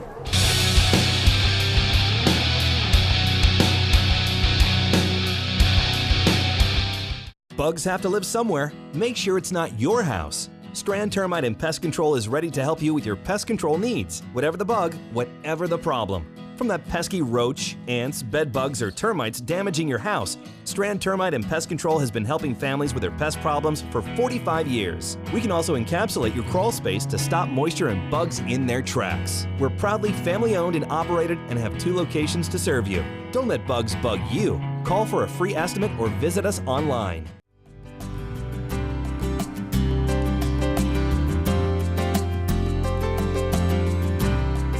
We used the grant money to start our leadership initiative. We focused on Stephen Covey's 7 Habits, and I read it and I thought, who can I get on board with this? And I found Ms. Schmidt, and she was willing to do it. And so over the summer we wrote the grant, and we thought about if we got the money, what would we do from it? Part of the money went to us building a student council, and I've been here, like I said, 15 years, and we've never had a student council. Our student council has been the biggest change, watching them from beginning of the year to the end of the year. Hearing them on the announcements in the morning, they would have shaky voices, and now they have no problem grabbing a microphone and putting it in front of them. And we started that. We started a Begin with the End in Mind hallway, where we focus on kids and their goals for college in the future and looking at where their teachers came from. Initially, at the beginning of the year, kids' plan did not include college. It was, we're going to high school and hopefully we'll graduate. We're trying to change the dialogue from college isn't an option to I am going to college. That is my next step after graduating. It's amazing. Some of our kids want to go to Davidson because Steph Curry went to Davidson, and that's not an easy goal for them and maybe not achievable, but just the fact that they think it's available to them makes a huge difference. So from there, it just became this great big thing that, you know, it's exceeded all of our expectations, thanks to, you know, ATMC for giving us that money and letting us try it out. Otherwise, I don't think that it would have gotten to this level.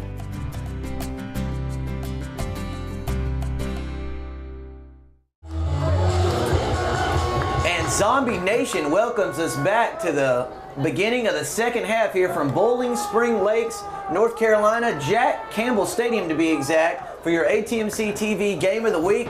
Sam Hickman on the play-by-play, joined by the award-winning broadcaster Jay Combs. South Brunswick leads West Bladen 21-19 in an action-packed opening half. West Bladen scored an early opening touchdown. South Brunswick answers with 21 points, and then West Bladen scores 2 touchdowns of its own, Jay. A lot of excitement in the first 24 minutes of play, and you recapped it pretty good. Big plays for West Bladen, pretty consistent, solid play for South Brunswick, and they come out of the first 2 quarters with a 2-point 21-19 lead. And that's a big improvement from where they were this time a week ago when they went on the road and lost 33-zip. So let's see what's in store for Cougar Nation here in the third quarter. South Brunswick fields the opening kickoff, and the Cougars are going to have great field position once again. Return all the way out to the South Brunswick 45-yard line. Field position was very much in favor of South Brunswick in the first half. They consistently held the ball, moved the ball pretty well, but it was the big plays of West Bladen that kept them in the game. The 2 long touchdown runs and, of course, the kickoff return for a touchdown. And how big do those 2-point conversion attempts loom now? It's a 2-point game. Each team has scored 3 touchdowns. Pretty big right now.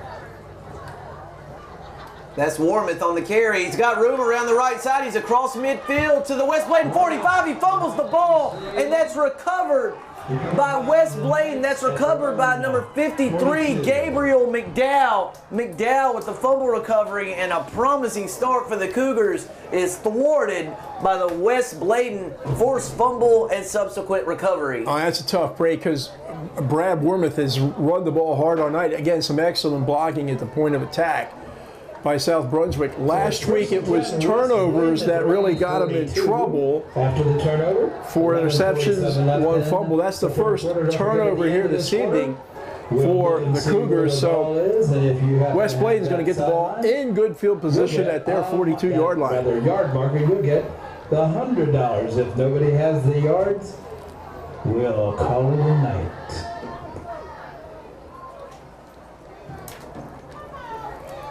Boy, West Bladen with a big chunk of yardage on the Knights' first offensive play of the second half. That's across midfield all the way to the South Brunswick 47 or 48. And that's Karan Washington, Sam, number 8. Not big, 5'6", 145 pounds, but boy, those legs get moving and he can cover some ground quick. Good effort by the Knights coming out on their first play from the line of scrimmage here in the third quarter tonight. West Bladen with a 1st and 10 from the South Brunswick 48. And boy, the landscape of this third quarter changed quickly with that fumble recovery. That is number 6 on the carry. He gets back to the line of scrimmage before he's brought down by a host of South Brunswick tacklers, including big number 62, Norman Jibke. Yeah, I think Jibke was in on the stop that time. Had plenty of help from his friends, that's for sure. Tough to wrap up these West Bladen running backs. If they penetrate that line, daylight is their friend. And they know what to do with it when they get a chance to run into the open.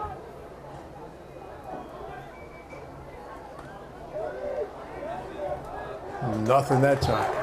Once again, hit Minimal yardage there. It looked like that was number 7, half a yard or so. Michael Hepburn on the carry.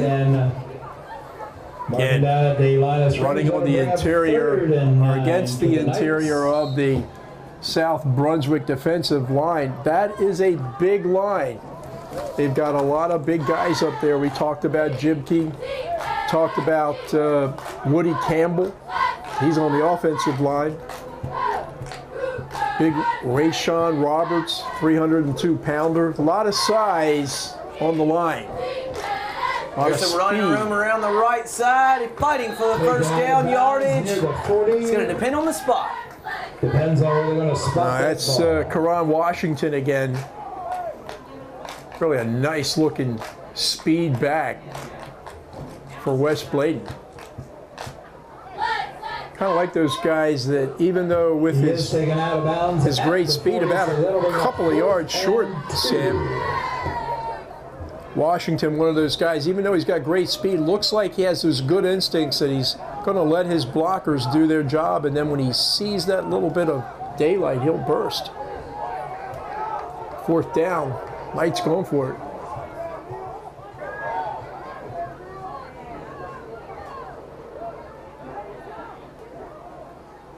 Maybe not. No time left on the play clock. But they did get the timeout in. West Bladen. West Bladen looks like they were trying to draw the Cougars off sides there and get the yardage for the first down, but South Brunswick, nice job staying disciplined there on the defensive side. Good coaching. Picked up the flag. So if he was going to draw them off and they wouldn't bite, wondering why they called the timeout. You know, 5 yards there. Further, I guess it keeps them in a makeable situation, well, which is why you do it. If you've made up your mind to go for it on 4th down, then you don't want to take that 5-yard penalty and have a 4th and 7. So looks like the Knights have made their decision. We have seen a quick kick here already, though, so always an option. Yeah, we've seen a lot of interesting plays here this evening, you know, with the quick kick, touchdown return, or a kickoff return for a touchdown. Big Norman Jibke, the defensive lineman who's the quasi short yardage running back. He busted in for a score. All right, So brings up 4th and 2. a lot of different plays, some creativity tonight on the part of both teams. So the Knights have it 4th and 2 from the South Brunswick 40-yard line. 9:19 left in the third quarter. The Knights trail by 2. That's going to be more than enough for the first down yardage and some more. As looks like Hepburn Michael Hepburn, around the yeah. right side for a big chunk of yardage. They're West Bladen's running backs, Sam, are not big, but they're ultra quick. And number 7, that would be Mike Hepburn, who ran that play, and looks like he's getting some help there on the sideline, hopping up now. I wish I could run like that, Hurt. Boy, let me tell you, quick kid.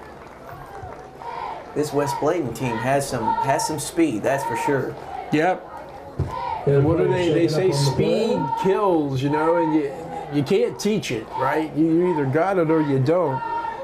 You can teach them things, nuances of running the football, taking advantage of blocks and reading things like that. But man, if you could just flat out burn, that's an advantage that only you have. So the Knights are going to have it 1st and 10 from the South Brunswick 25-yard line, trailing by 2 points with 9 minutes, 13 seconds left here in the third quarter from Jack Campbell Stadium on your ATMC TV Game of the Week. Boykin pitches it out to the left, but a really nice play there. Behind the line of scrimmage. Looks like that was number 21, Neil Maltsby, the senior linebacker with the tackle behind the line of scrimmage. Nice play. Loss of 3 yards there from West Bladen. Great tackle that time by Maltsby, the 5'11", buck 80 senior, as you said, Sam, and he just knifed in there from his linebacker position and made a real nice rapid tackle. That's a good play by South, and they needed that. Old Mo has shifted over to the Knights of West Bladen. Boykin under center. Boy, that handoff goes to Washington, and he's got nowhere to run. It's about 4 or 5 South Brunswick Cougars just maul the West Bladen ball carrier once again behind the line of scrimmage. That's another loss of about 5 yards. You know, like that gang tackling, and again, the numbers are very difficult to discern up here, but I think that was 44. And if it was Hunter Atkins, and he's only a freshman, Sam Hickman. 5'9", a buck 81. He is a linebacker, and I thought there was a 4.4 in there. I don't know. If not, Hunter, welcome to varsity football. You just got your first tackle. That's 3rd and 18. Miss Jolly was much more accurate on her call. 3rd and 18 for the Knights from the Cougar. 38. Maybe too much time, Sam. And delay a game penalty is going to push the Knights back even further. So what was once a promising drive is suddenly looking pretty bleak for West Bladen. Yeah, and again, maybe those first game night jitters, or just trying to get things squared away personnel-wise. Players into the game, players out of the game. That cost the Knights 5 yards. 3rd and 23. They've been a big play team all night, so maybe it doesn't make any difference to them. Boykin rolls out to his right, looking for someone to throw to, and the pass falls incomplete as Boykin was under duress there. That stops the clock with 7:28 left in the third quarter. South Brunswick 21, West Bladen 19. Yeah, some good pressure that time on quarterback Tyree Boykin. Released the pass. It was a little behind the intended receiver, but the pressure really, I think, caused the pass to not be completed. Players shaken up on the play on the sidelines. Got an injury timeout as there's an injured player over on the West Bladen sideline.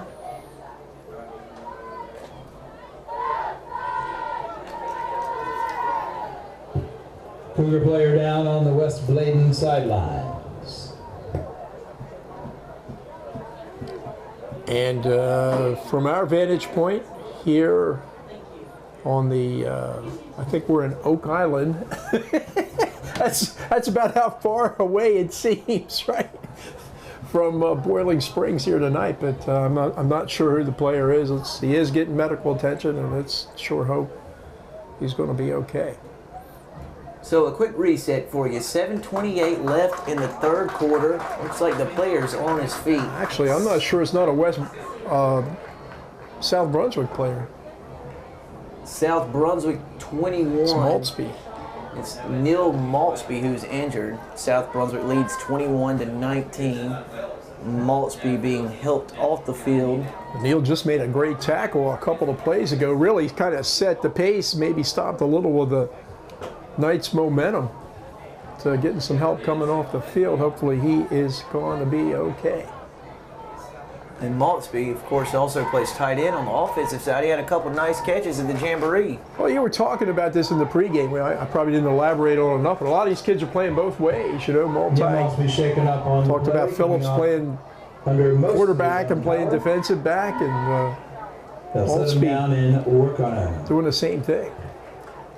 And it does bring up fourth down for the Knights. They send in their punting team showing punting on fourth down. So they've only punted fourth and maybe once 23. Tonight, Sam Hickman. And it was a nice kick. It was a good kick. Their own end zone. Yeah. So special teams plays have been a part of this game this evening for both squads. Let's see if South Brunswick can get a good punt return on this one.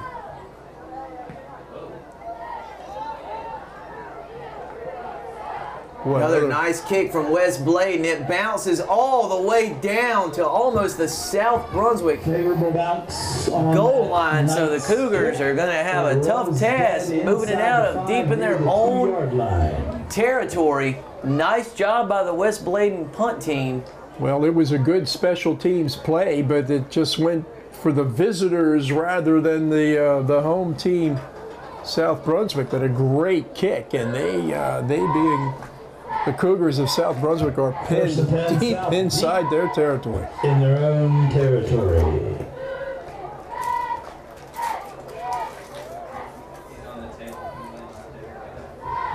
So what do you do down here, Sam Hickman? You go 99 yards for a score. You know, possession of the football here, very, very important. You don't want to give it up down here.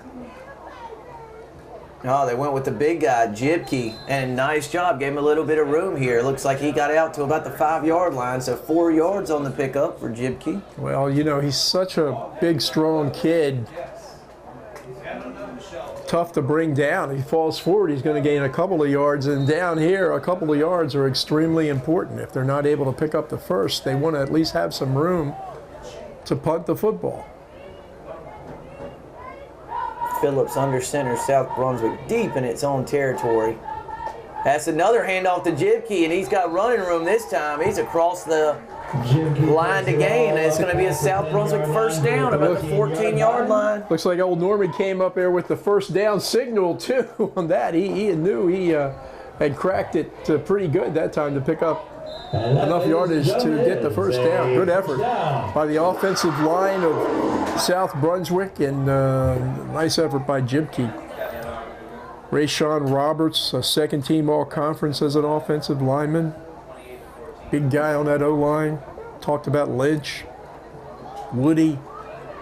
Lots of strength up front. Once again, Phillips, there's no Mason Phillips nose tackle or defensive tackle over the center, so Phillips just takes the snaps, runs right behind the center, and he picks up about 8 yards. You know, lots of time in the offensive scheme, if the center comes up, and he puts his hands under the center, the quarterback comes up, puts his hand under the center, there's nobody over top of the center, he takes the ball and goes. Phillips has had success doing that here this evening.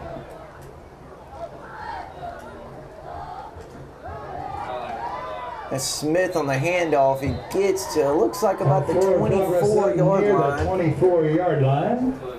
Good effort that time by Karam Washington and Javon Thomas for Wes Bladen. But still wasn't quite good enough to deny the first down. So South Brunswick climbing out of the hole deep inside the 1-yard line. They've got it out now on 1st and 10 from about their 25. Not that time. Oh boy, that's big. Jonathan Robinson, who meets the ball carrier. as soon as he gets it. A tackle for loss there for the Knights. Nice defensive play. Not Tommy Varnum. Jonathan Robinson. Big number guy. 52. Big kid. Don't have his stats. Don't know anything about him. But let me tell you, this kid looks like a pretty fair country football player, Sam. Report to the main gate.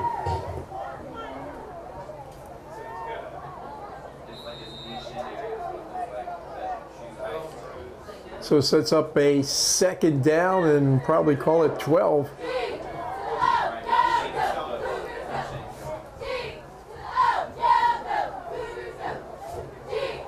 Phillips fakes the handoff. He's looking for someone to throw to. He's got a man open, and that's big number 42, Tyran Wade on the reception. A big completion from Phillips to Wade. Keeps South Brunswick on the move. Nice effort that time by On the reception. number 14 quarterback Mason Phillips. You've run the ball so much tonight. You got to think First that down. West Bladen is going to bite on that ball fake, which they did. And nice roll to the right that time by Phillips, and a good throw, and nice grab by Tyron Wade. 6 foot, big guy at 230 pounds. That's a nice sized target. Nice hands, too. Yes, Made a indeed. nice catch on that play.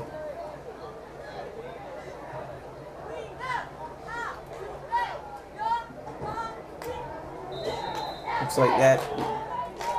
Tough to see who the ball carrier was there. I'll tell you in 1 second.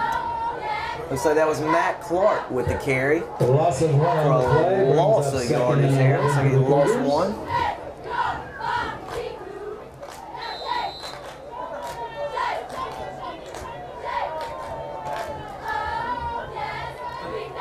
Looks like the South Brunswick quarterback, Mason Phillips, has changed jerseys, Jay. He's now wearing number 17. Of course, he was 14 in the first half. Same good player, though. Well, I guess he's hoping 17 brings him a little more luck, although he had a pretty solid first half here tonight. Had a 10-yard touchdown run. Offsides penalty on West Bladen brings up a 2nd and 6 from the South Brunswick, we'll call it 46-yard line.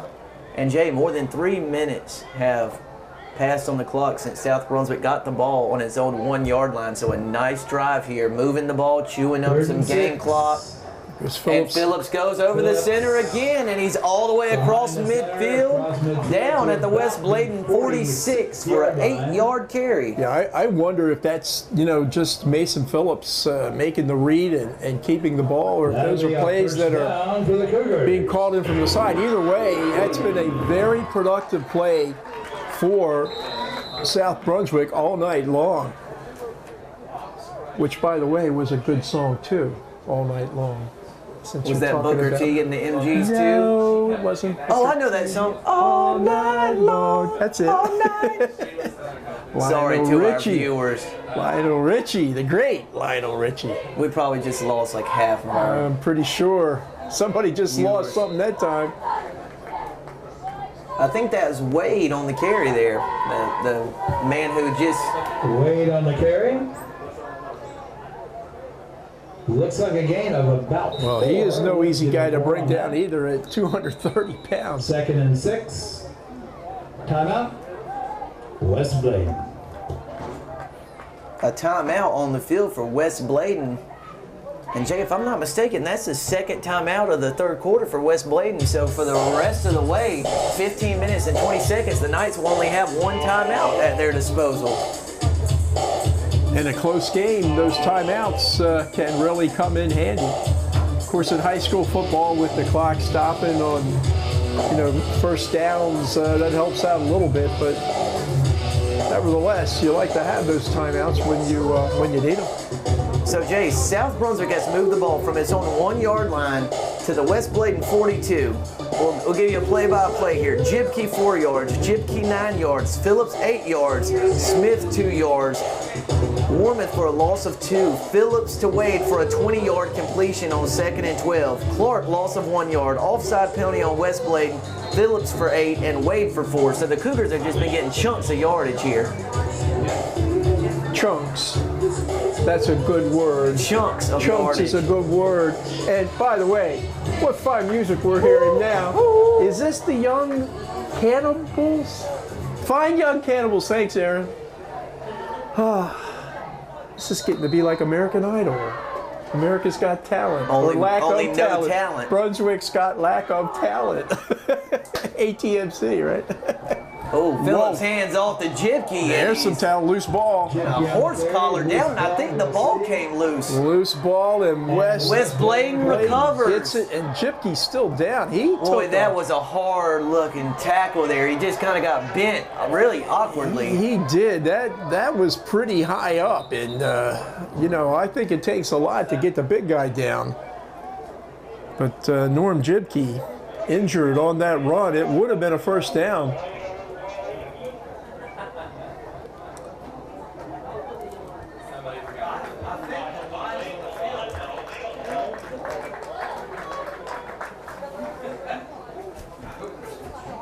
Told it could be a leg cramp. We know a thing or two about leg cramps, don't we, partner? Yeah, you do. Last week over at Whiteville, golly day, I wasn't sure what was going to happen to my play-by-play guy, Sam Hickman. He was cramping up. Well, it was 120 degrees. It sure was. Anyway, good news is Jibke coming off the field with not a lot of help, so hopefully he's going to be okay. Maybe get some water, get some attention. It's going to be all right. But the important news is now, aside from Jibke being okay, is West Bladen takes over on the second fumble of the game for South Brunswick. And second fumble of this third quarter.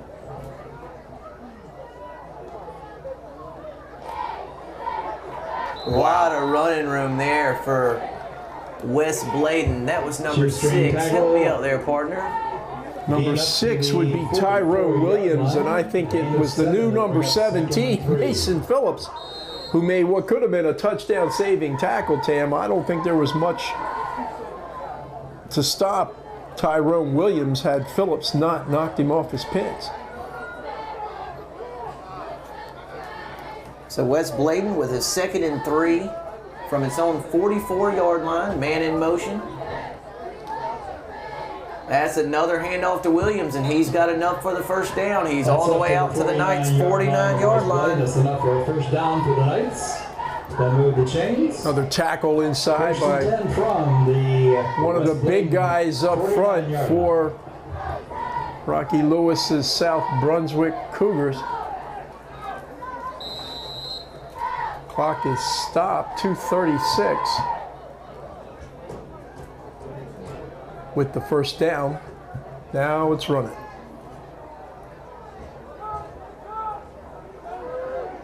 That pitch is out to Washington around the right side. He's brought down after about 4 yards, and there's a lot of flags that flew in there at the tail end of that run. Yeah, a lot of laundry out on the field on that. I'm pretty sure that's going to come back.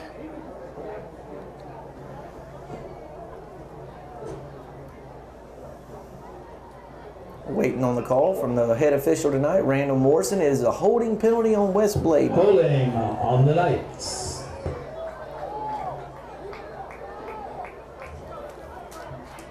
So that's going to walk it back toward West Bladen's side of the field. Good news for South Brunswick. Weather-wise tonight, significantly better than a week ago, Sam. Golly day, right. It was so hot, humid, and a little bit of a breeze here this evening, and pretty good Friday night lights here in Brunswick County. 1st and 19 from the 40-yard line of West Bladen in the purple pants and white tops here at Jack Campbell Stadium on your ATMC TV Game of the Week.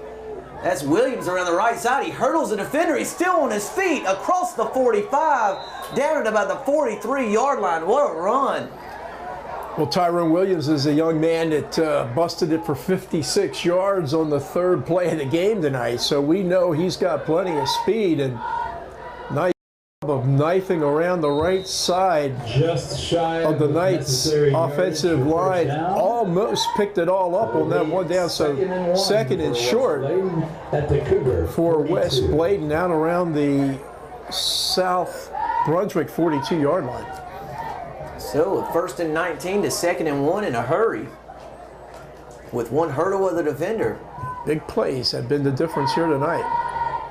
I think that was Hines who got the handoff there. He's across the line to gain and down at the 40-yard line, but that's going to be enough for the first down. At the Cougar 40-yard line, 1st and 10, West Bladen.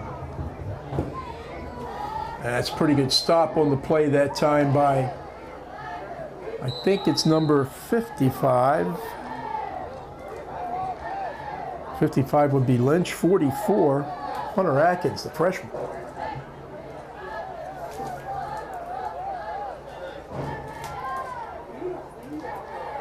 West Bladen 1st and 10 from the South Brunswick 40. The Knights trail the Cougars by 2.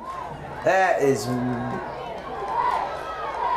West Bladen across the line to gain and a lot more, about a 15, 20-yard gain there. Second effort. That was once again number 6, Tyrone Williams, who's just picking up a lot of yardage here on this drive. I don't know if South Brunswick's wearing down a little bit or not, but these last few minutes, yard line, 1st and 10. there's, as you were saying, Sam, you were talking about South Brunswick getting yards in chunks. Bladen is doing the same thing, but just bigger chunks, right? And the speed and quickness of Williams and Hepburn and Washington starting to show here on this drive. And that's Hines, 5'2". Hines around the right side, untouched for a West Bladen touchdown, and the Knights have the lead. That's just a well-designed play. The fake. Then Deshaun Hines up the middle for the score. Not big, but ultra quick. West Bladen with the lead.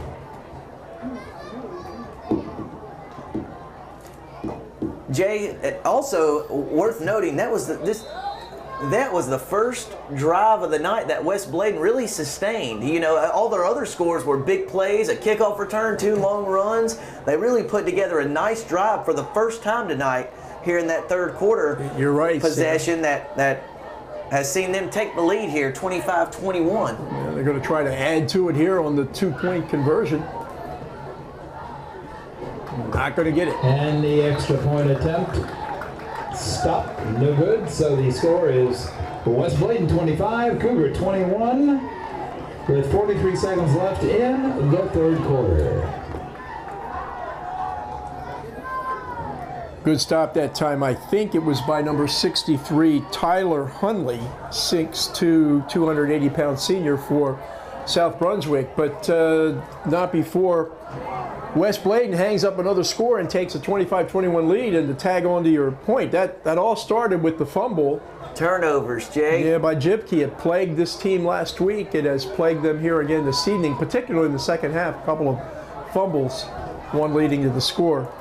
And Jay, when Jibke fumbled, South Brunswick was in the middle of possession that had taken 4 minutes off the clock and covered about 60 to 70 yards. And he had enough for the first down yardage on the run in which he fumbled. So it would have, South Brunswick was looking at covering 70 yards in about, 5 or 6 minutes, and then a fumble. Turnovers just changed the complexion of ball games so quickly. Well, there's an old expression as it relates to football that most football games are lost. They're not really won, and they're lost because of mistakes and, turnovers, penalties, things like that. It's just hard to recover when you only get that many shots at doing something with the ball. I'll kick this one. I think this is going to be a squib kick of some variety, Sam. Going to keep it down low. Good scoop by South. Yeah, South Brunswick scoops it up off the turf, and the Cougars are across their own 40-yard line. 44-yard line. Up to about the 44, so once again, great starting field position for the Cougs. Yeah, field position for the most part tonight has not been an issue for South Brunswick. So it is on the Cougar 43. They did make that long drive. I think that's first number and 10 for the Cougars. Number 20. 43 seconds left in. That was 20, Jacob Rogilia, who made on the return. Nice, looked looked like a shortstop scooping that ball up, didn't it? Rogilia also plays on the South Brunswick varsity men's basketball team. Thought I remembered that name from last year. Yeah, I've been mispronouncing that name for 2 years. Played pretty well. You notice I stay away from it. I just call him Jacob. Nice return, Jacob. There you go. Phillips in the shotgun. He hands it to Smith, and he's met in the backfield. That's 53 McDowell on the tackle. What a nice penetration and play by Gabriel McDowell. Not much you can do when you've got a tackler on top of you about the same time as you receive the ball from your quarterback. And precisely what happened that time from Big Gabe McDowell.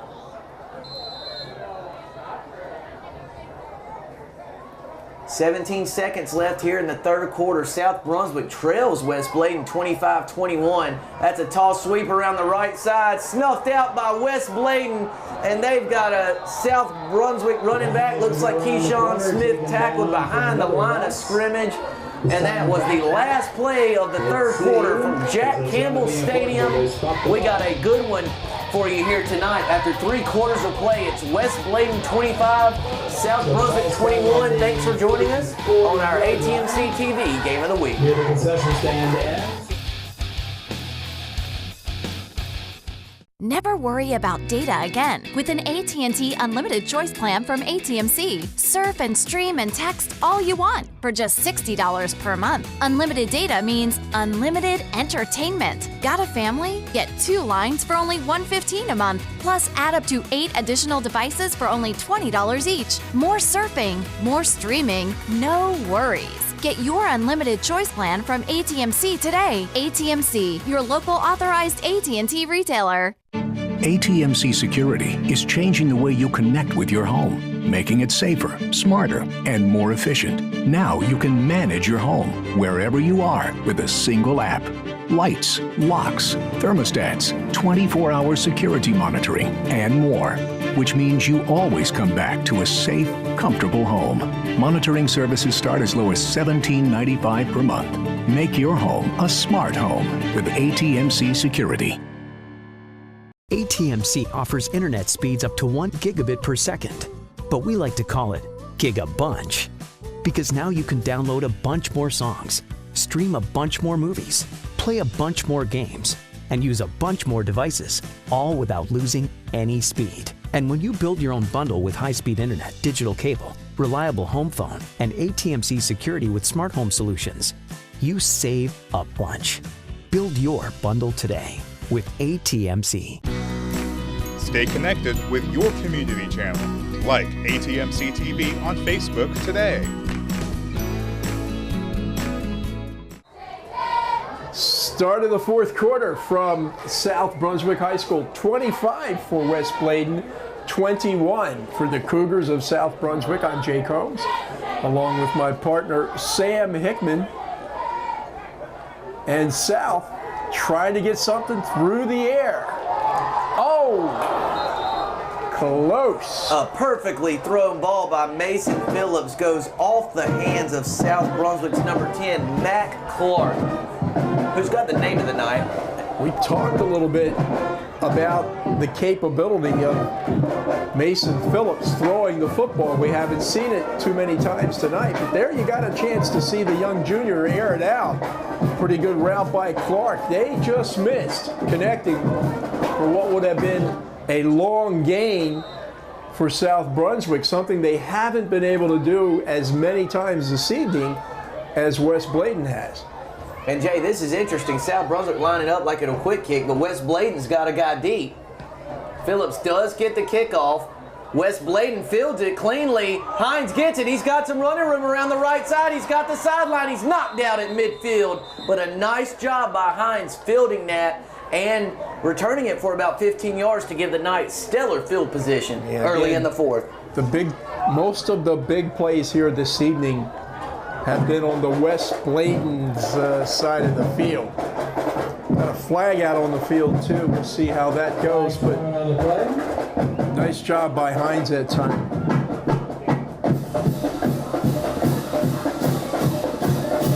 Officials trying to sort it out.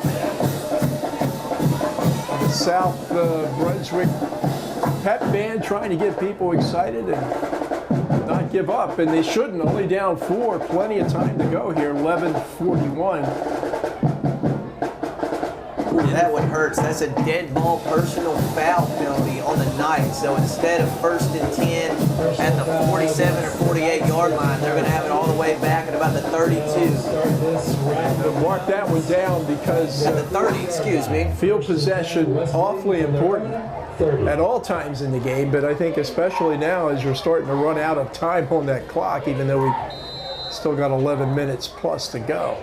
Jay, the Knights were trailing at one point 21-7 in this ball game, and they've scored 18 unanswered points as we have 11 minutes 41 seconds left here in our ATMC TV Game of the Week featuring West Bladen against the Cougars of South Brunswick. Streaky scoring on the part of both teams here tonight, right? South ran off 21 straight, and West Bladen comes back and runs off 18 straight to grab this 25-21 lead. Wasn't it? Washington carries for 4 yards, and West Bladen will have a 2nd and 6 from its own 34-yard line. Just more than 11 minutes left in this one. West Bladen clinging to a 4-point lead over the Cougars. Where the Cougars would like to force a turnover here. That handoff is up the middle, and that's Tyrone Williams, and he's got some room across midfield, past the 40, past the 30. South's not going to catch him. The 5, touchdown, West Bladen. And that has been the story of this game all night long. Sam Hickman, big plays by West Bladen. That time, I believe it was Tyrone Williams. 66 yards, Tyrone Williams. Boy, when you bust them off like that, it's that's just pretty tough to handle. South handled it on the 3rd play of scrimmage tonight. Fall and came back and took a lead, and now they've just given it up with big play by Tyrone Williams.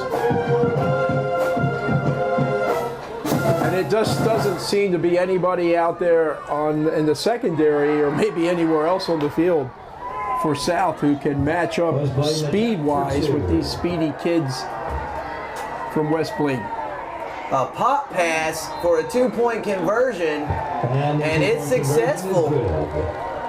Boykin finds the open receiver, and the 2-point pass is converted, which is going to give West Bladen a 33-21 lead. First completed pass of the night, I think.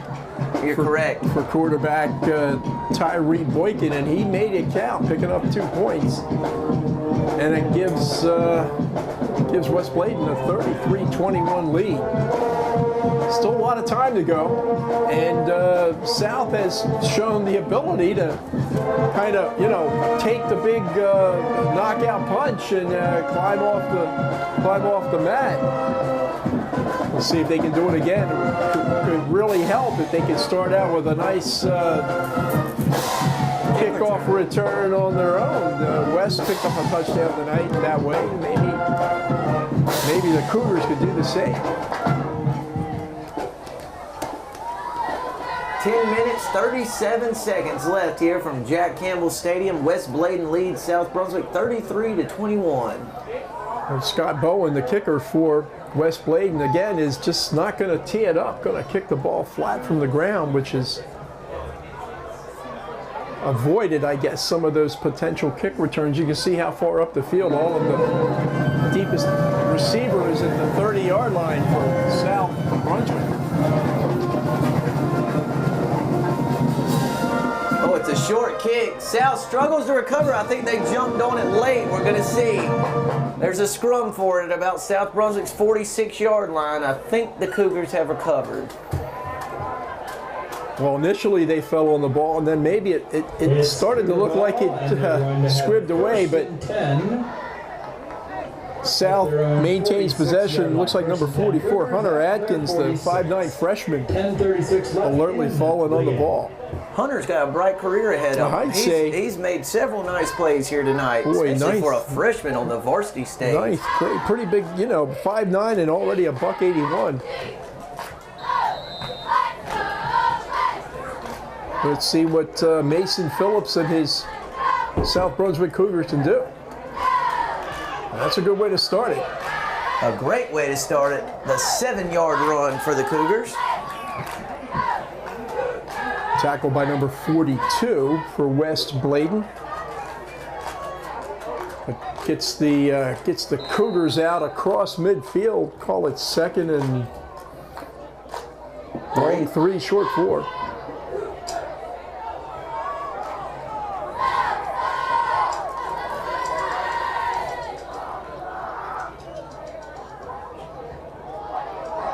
Smith bobbles the pitch, but he corrals it, and he gets enough for the first down there. He's down to the 41-yard line, enough for the first down yardage. That's 6 yards on the pickup for Smith. A Cougar first down. Tackle by Barry McCoy, who literally tossed Smith to a first down, I think, that time. That was an excellent effort on the part of Smith, just catching the toss. It was a little bit behind him, but showed some good hands and presence of mind to catch the ball and then turn the corner and pick up the first down. That's an important first down for South. Phillips rifles that pass out. Really nice hands there by South Brunswick's Matt Clark. That's positive yardage there. That picks up about, we'll call it 5 yards. That's a nice catch by Clark, because he knew the way that ball was thrown, he was going to get wrapped, and he did. But maintain possession. Back to your chunks, Sam. Take it 5 yards at a time, because you still got time. You're down 12, but you still got over 9 minutes in this game. That's a long time. Swing pass out to the right side. That pass is completed. That was Big John Robinson, who left his defensive line position to make the tackle, but I believe that's going to be enough for the first down. And can't see, is that Clark, number 11? I think that's Harrington. Tim Harrington on the catch. 6 yards there from Phillips to Harrington. So Phillips showing some good poise on those last 2 passes. Good effort by the offensive line, giving him time to throw. Phillips looking for someone to throw to. He's got a receiver wide open on the far sideline. I believe that's Matt Clark again. Good enough for the first down. There might be some more yards tacked onto this one, Sam. I see a flag back around where Phillips released the ball. Maybe another roughing the pass. Let the officials sort it out, but this could be a big play for South Brunswick. That was 11 yards on the completion from Phillips to Clark. The second time in 3 plays those two have connected. I think they did call roughing the passer against West Bladen, and if that's the case, we're going to add a few yards on this. Yeah, I believe that would be half the distance to the goal from the end of the run, which would give South about a 1st and goal from the 9 or 10. So clearly the Cougars, despite giving up a couple of big plays and losing their lead, have not given up on this game, and they have jumped off the mat and come right back to put themselves in scoring position. 9:18 to go in the 4th quarter. The Cougars deep in a lot of time for South Brunswick to get back in the game.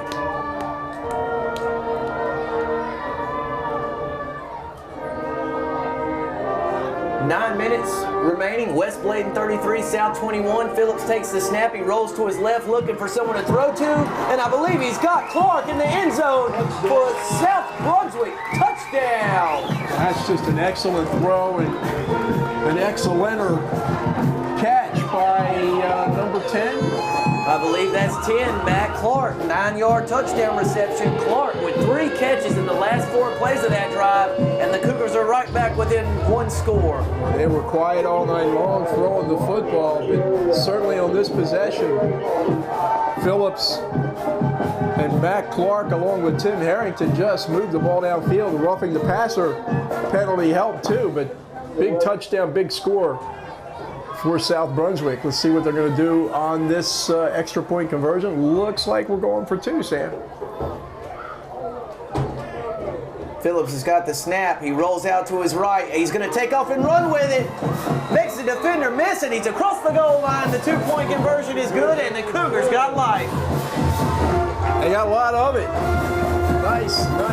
Nice drive by South Brunswick. They could have quit, just like they could have quit early on in the 1st quarter and chose not to, but they picked themselves off the mat, come back down the field behind the arm of Mason Phillips and the great hands of Matt Clark. Cut this lead to 33-29 with 8:55 to go here at South Brunswick.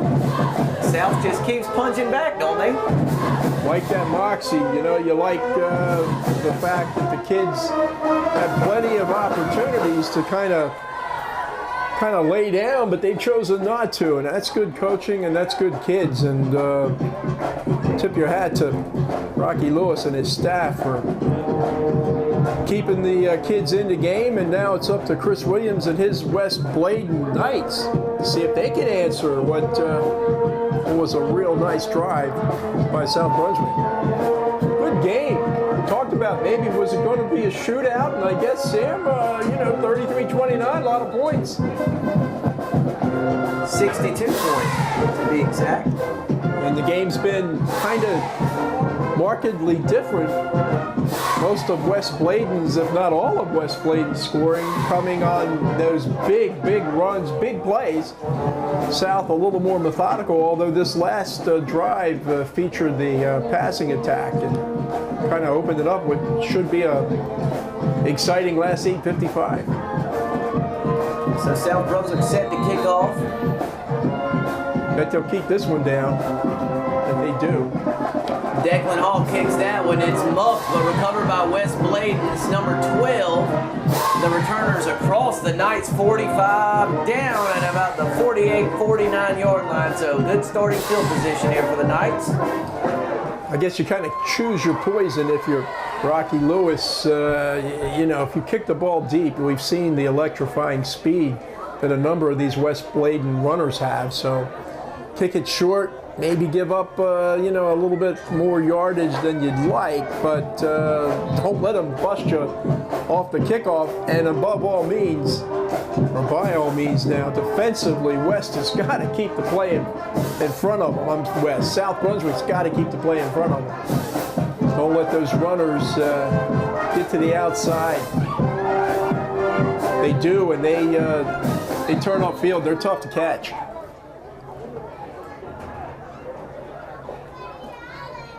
West Bladen 1st and 10 from its own 49. Handoff is up the middle for about 4 or 5 yards, but I believe there might be a motion penalty on the Knights. Illegal motion against the Knights. Sam Hickman in mid-season form calling those penalties, so that one's going to come back. Good break for the Cougars. Be 1st and 15 for the Knights of West Bladen. 8 minutes and 39 seconds left here from Jack Campbell Stadium. We got a good one for you folks. West Bladen 33, South Brunswick 29. West Bladen's got it 1st and 15 from its own 44-yard line. Trying to add another score to put this one out of reach, but a resilient Cougar squad just put together a nice scoring drive to get within one score. That's Hepburn around the left side. He's got some running room across midfield, down to the South Brunswick 46-yard line. Picked up about 10, 11 yards on the play. That tackle was way on the other side of the field, but whomever it was for South Brunswick did a good job of not letting the elusive Michael Hepburn get to the outside where they've been so dangerous and done so much damage here tonight. 2nd and 5 for West Bladen. But a nice pickup for the Knights in a 1st and 15 situation. Got a lot of it back there in one play. Big plays. They gain yardage in the big chunks, as you were talking about. There's another positive gain for West Bladen, and he's still on his feet across the line to gain. Approaching the South Brunswick 35-yard line before a scrum ends the play. It's going to be a 1st down carry. Hard to tell who was carrying it there. That was number 5? I'm not sure, because there were 22 players in a big huddle, and everybody was moving. Aaron Varnum, our producer-director, he's a rugby player. He probably identifies with that kind of play, but whomever it was. That was a maul. Thank you, Aaron, for correcting that. My lack of rugby acumen. a maul. He was mauling away, that's for sure. A busted play there for West Bladen, but Boykin still on his feet. This is He's dangerous. reversing his field all the way back to the left. He's got enough for the first down and more. Across the South Brunswick 25 down to about the Cougars 20-yard line. What a run. Carries the ball. Tyree Boykin showing his athleticism, showing his speed. 18 yards on the pickup there on what looked like a busted play.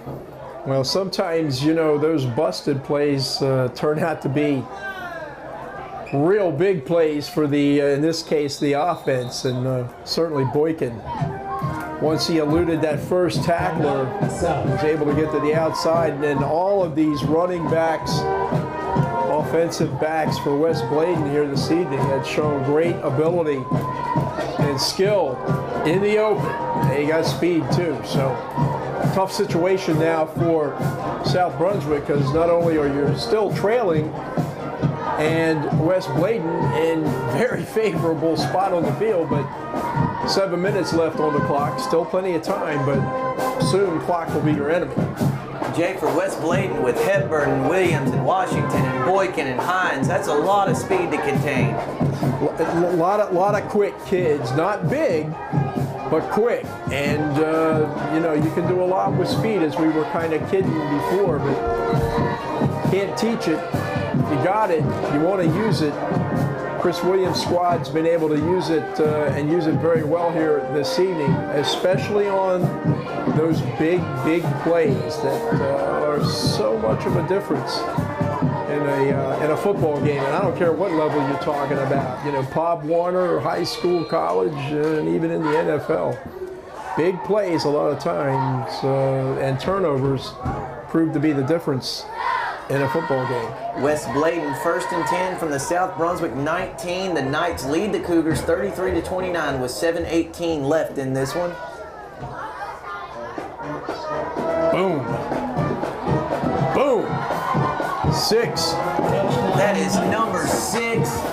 Tyrone Williams straight up the middle for another touchdown run. This time a 19-yarder to give the Knights a 39-29 lead with 7:13 left. And that was just some excellent blocking at the point of attack by West Bladen, and again, Williams does the rest. He's a burner, 56-yarder tonight, 60-yarder tonight.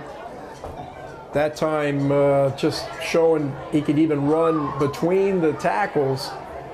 Picked up the touchdown for West Bladen, and they'll be going for 2.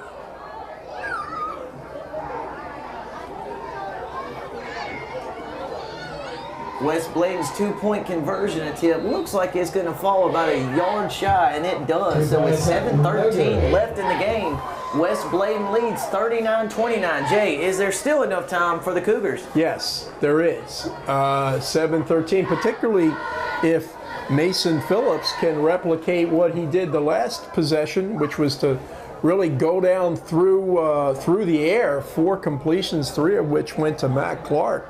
So an excellent catch by Clark for a score. So yeah, you can, just as West Bladen tonight has picked up big chunks of yardage on the ground, I think South Brunswick can do the same thing through the air. So let's see what kind of field possession they end up on this ensuing kickoff. And let's see if the line can hold and let Mr. Mason Phillips try to do his thing from the quarterback position. But yeah, 7:13 to go. Still keep thinking about that statement you made earlier about only having maybe 1 timeout left. I think Rocky Lewis would like to have another one to go with it. But they're only down 2 scores. Still some time to get back in this game. They'll probably need to score and score fairly quickly here.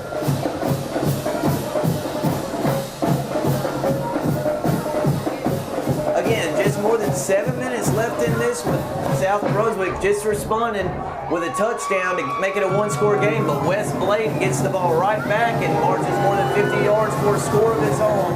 So let's see if the Cougars have a couple more touchdown drives in them.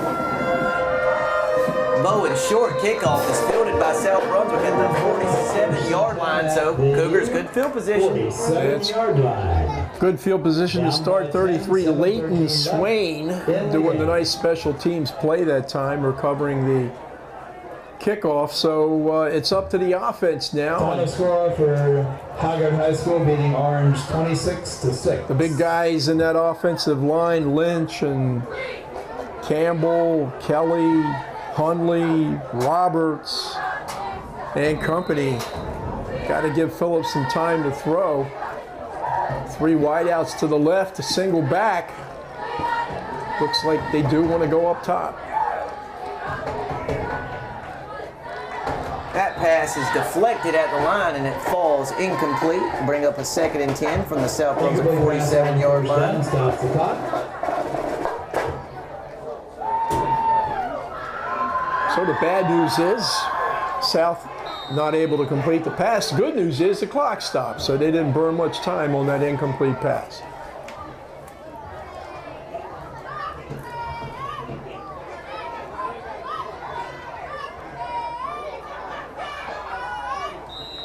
Looked like Keyshawn Smith, Sam, that time, trying to pick up some yards off the right side. Probably got 6. You don't want to completely abandon the run. They have shown the ability, they being the Cougars, have shown the ability to move the ball on the ground here tonight. Much of the first 3 quarters, their offense was featuring a running attack. It's only been in the 4th quarter where they kind of opened up a little bit. 3rd and 5. Yeah, the offense definitely not been the issue for the Cougars tonight. Phillips drops back to pass. He's got a Wes Bladen defender all in his grill as he's sacked and brought down well behind the line of scrimmage. That'll bring up a 4th and about 15 situation. Yeah, well, Phillips had no chance that time. The number 50, who is unfortunately, I don't see him on our roster for Wes Bladen, came in unblocked. And Phillips doing a good job that time of just hanging on to the football, trying to live for another day. And that's going to set up a 4th and 15 from the Cougars' 41-yard line with 6 minutes, 12 seconds left in this one. And Wes Bladen calls a timeout. Update on the Laney score. I think they're probably got to go for this one, right? Well, I listen, I'm not sure that Wes Bladen thought they were going for it. I think they were really, while they called the timeout to get set, I'm thinking they were thinking that South Brunswick was going to punt, but it sure looked like Phillips was in a position to maybe do something else.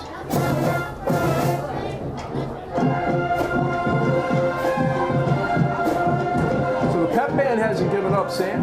No, pep band's still rocking. They're rocking and rolling here from Jack Campbell Stadium.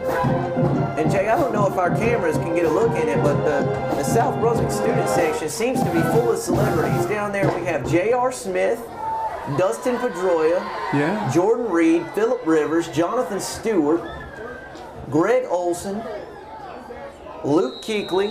4th and long for the Cougars. Just a star-studded group. And look, there's Roberto Clemente down on the fence, number 21.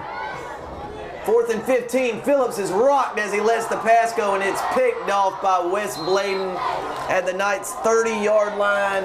And with 5:59 left to go in this one, 1st and 10 that may just be enough. Jay, I think that was Hepburn on the interception. Yeah, and I think Hepburn's in a fair amount of discomfort right now. He took a pretty good blow on the tackle. Did Mike Hepburn's 5'8" senior quarterback, running backs had a nice game here this evening.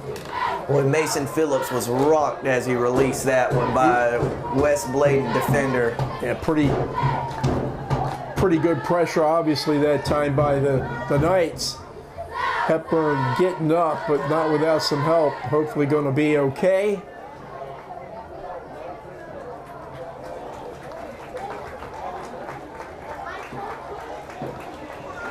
So I gotta say, of all those jerseys, I think Roberto Clemente's got to be the best.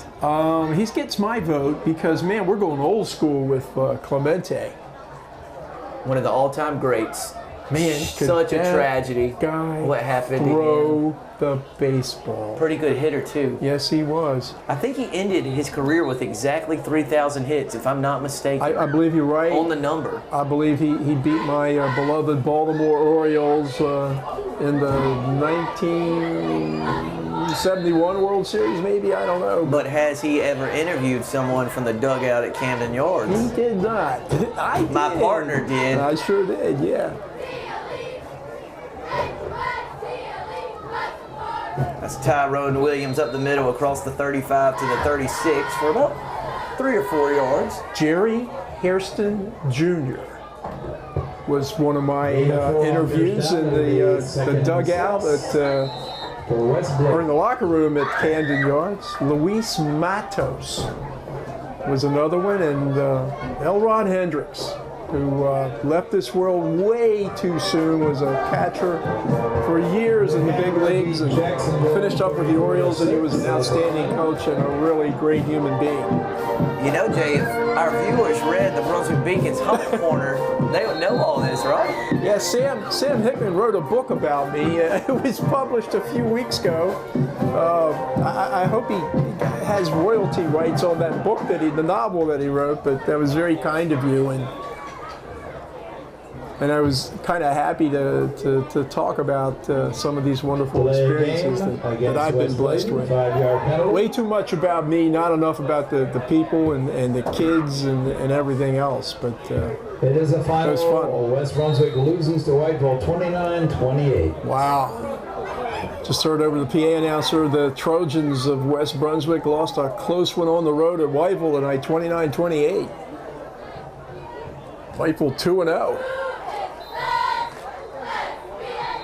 And West off to an 0-2 start. I think Sam Hickman, are we over in Charlotte next week? I'm going to have to hear from our production manager on that one. We are at North Myrtle Beach at West Brunswick. We are in Charlotte next week. So we'll catch them against another out-of-conference school, 3 straight to start the year for West Brunswick.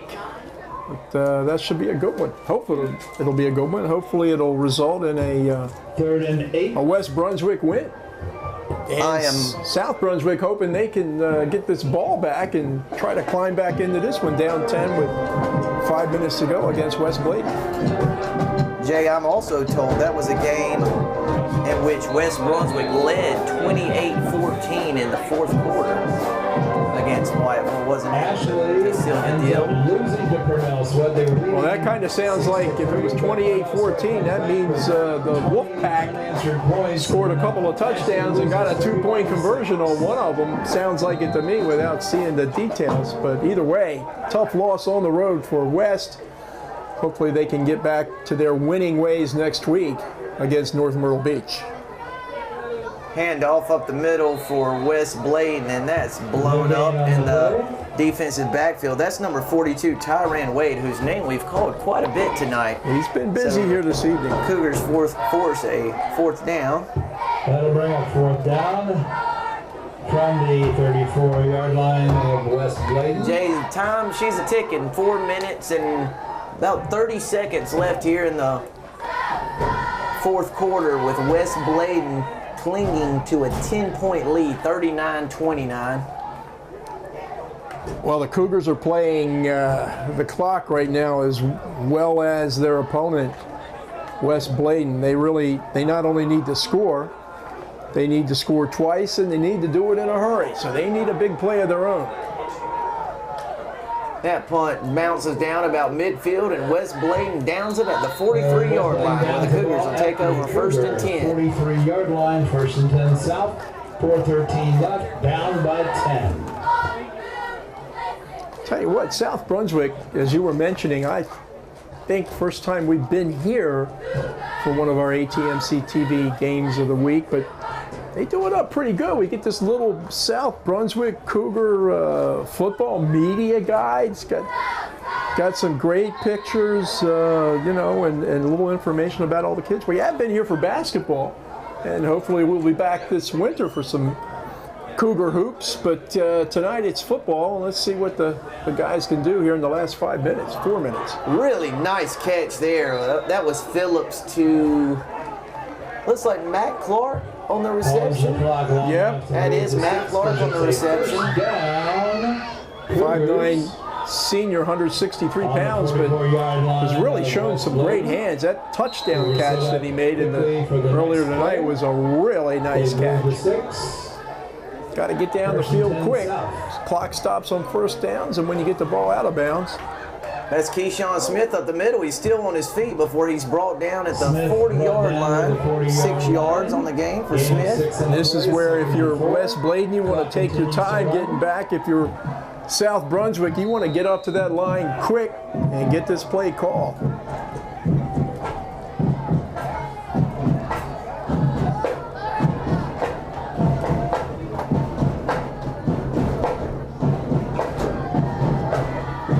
That's Phillips down the seam. He's got Clark all the way down to the 15, 16-yard line of West Bladen. Nice route up the seam there. Well, some excellent blocking by the offensive line.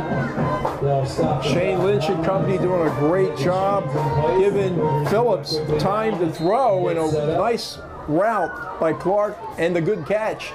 First down. Cougs on the move. Phillips looking for someone to throw to. He's got a man. He's still on his feet.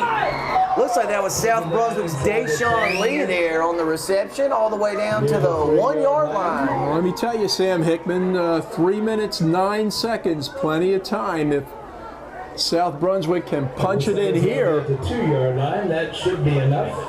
Cut this lead down, they still have time to maybe get the ball back. Got to get in first. Phillips is in. That's Phillips around the right side. He's across the goal line for a touchdown. So game on still. Now, here's the question, Sam. That clock is still running. 2:49, 2:48. Somebody's got to look at the clock. There was at least 6 seconds that went off that clock that time. I don't know if the officials saw that, but that clock ran for a good 5 or 6 seconds after Phillips scored. So 39-35, and they put the time back on, so that's good. 39-35, it appears that South is going to go for the kick. A kick makes it a one-possession game, which field goals aren't likely in high school football, but nevertheless, that's Declan Hall. Declan, I like that name. I do too, and he's actually shown a pretty good foot. Extra point attempt for the Cougars. Kick is up. Hall's kick is up, and it splits the uprights, and we got a 3-point game with 2 minutes, 54 seconds left here from Jack Campbell Stadium. Don't go anywhere just yet, folks. It's West Bladen 39, South Brunswick 36. It ain't over till it's over, Sam Hickman, and that's some pretty good officiating working with the clock operator here, because they correctly reset that clock back to 2:54. Yeah, Jay, in a game situation like this, those seconds are precious. So, Sam, 39-36, West over South, 2:54 to go. West has run one kickoff back for a score tonight. I think the last thing you do in this situation is kick it deep. But if you kick it short, you're giving them field possession, and even if you can stop them, you know that it's going to be that much more of the field that you're going to have to score. So some tough decisions here that Coach Rocky Lewis and his staff are going to have to make on this kickoff. And take into account, West Bladen has already muffed one kickoff tonight. So if you do kick it short, there's a chance it goes off a hand, or, you know, it deflects off a shoulder pad, and South Brunswick recovers down 3. I just, you know, boy, this speed scares me, and we'll see what the Cougars are going to do here in just a couple of seconds. Ball's teed up. Short squib kick.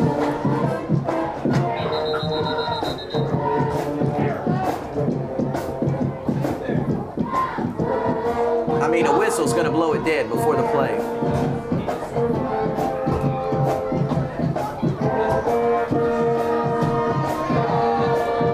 There's a flag on the field, but the official has waved it off, so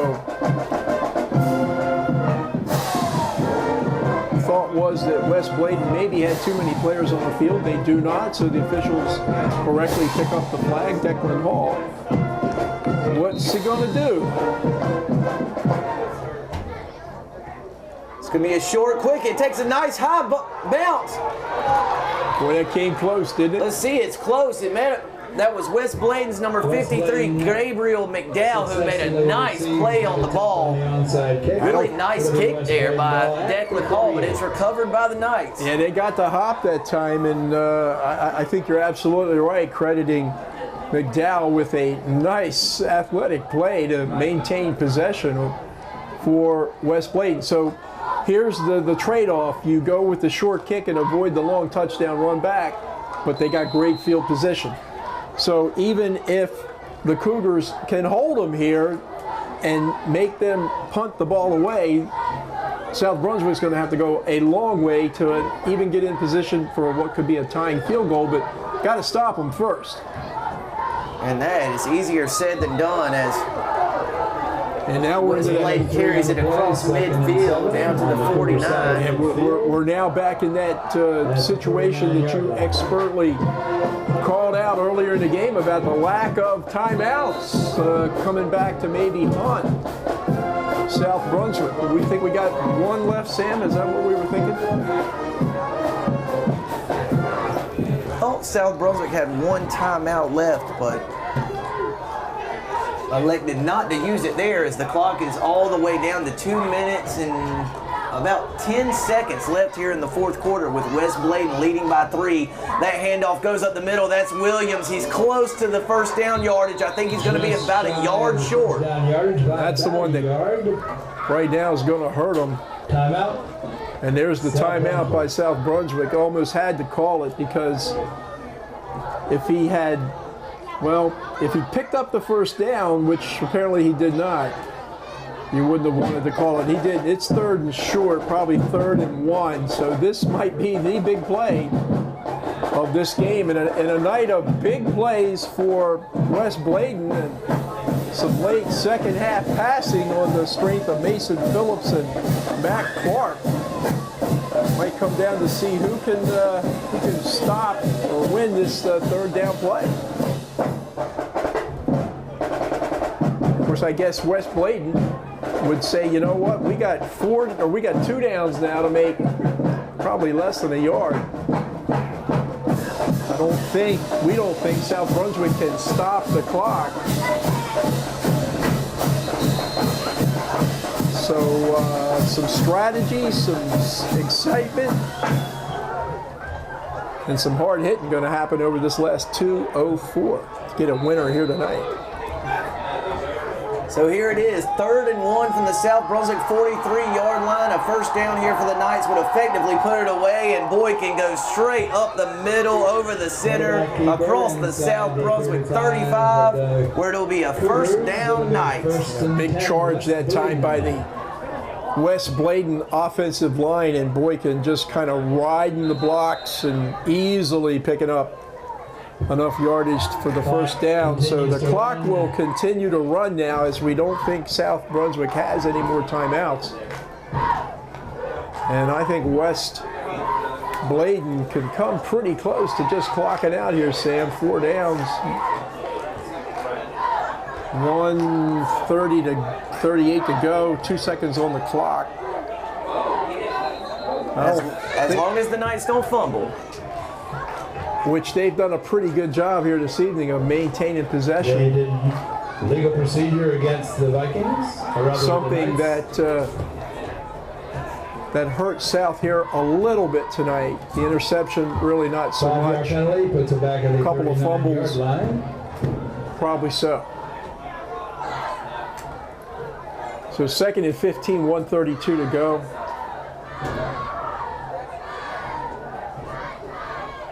Unless they being South Brunswick, can get a turnover. Looks like they're going to fall a little short here tonight. But let's see what happens. A minute, 32 seconds left in this one. West Bladen 39, South Brunswick 36. Ball carrier, West Bladen up the middle, down to about the 36-yard line. We're going to pick up a 3. And if you're the Cougars, you want to not only tackle the ball carrier, of course, but you want to try to tackle the ball. You want to do whatever you can do to dislodge that football. And if you're a running back for West Bladen, or if you're the quarterback, Tyree Boykin, you want to make sure you get a good snap, a good firm handoff, put 2 hands on that football, and you don't need the yards. You need to maintain possession. And the ball's on the ground, but Boykin falls on it. Boy, the one thing you have to avoid if you're the Knights. And they put it on the ground, just happened to bounce right down, or lay right there on the ground for Boykin to fall on. Sometimes you probably, think a little too much about, okay, I just got to get the center snap. I just got to hang on to the ball, and that's when mistakes sometimes happen. But Boykin alertly pounces on the ball. Clock's running now. They'll probably take this down to about 10 seconds before they have to snap the ball.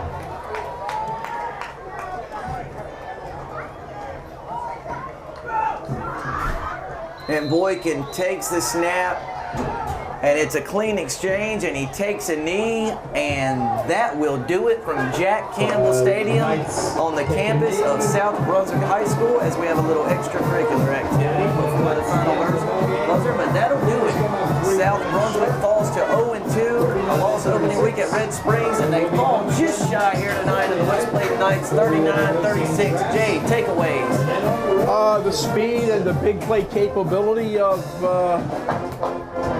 West Bladen, and I kind of like the moxie of South Brunswick. There were a couple of times during this game that they could have just laid down and quit. They chose not to. They came back each time and made a game of it, but they got to work on the defense. Last week they didn't score a point. Tonight they hang up 36, but they gave up 39 more tonight, so fell 3 points short. But some improvement on the part of South Brunswick from last week to this week, and we'll see how it continues for the rest of the season.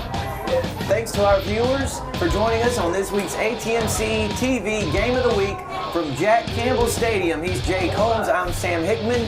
West Bladen 39, South Brunswick 36. Good night.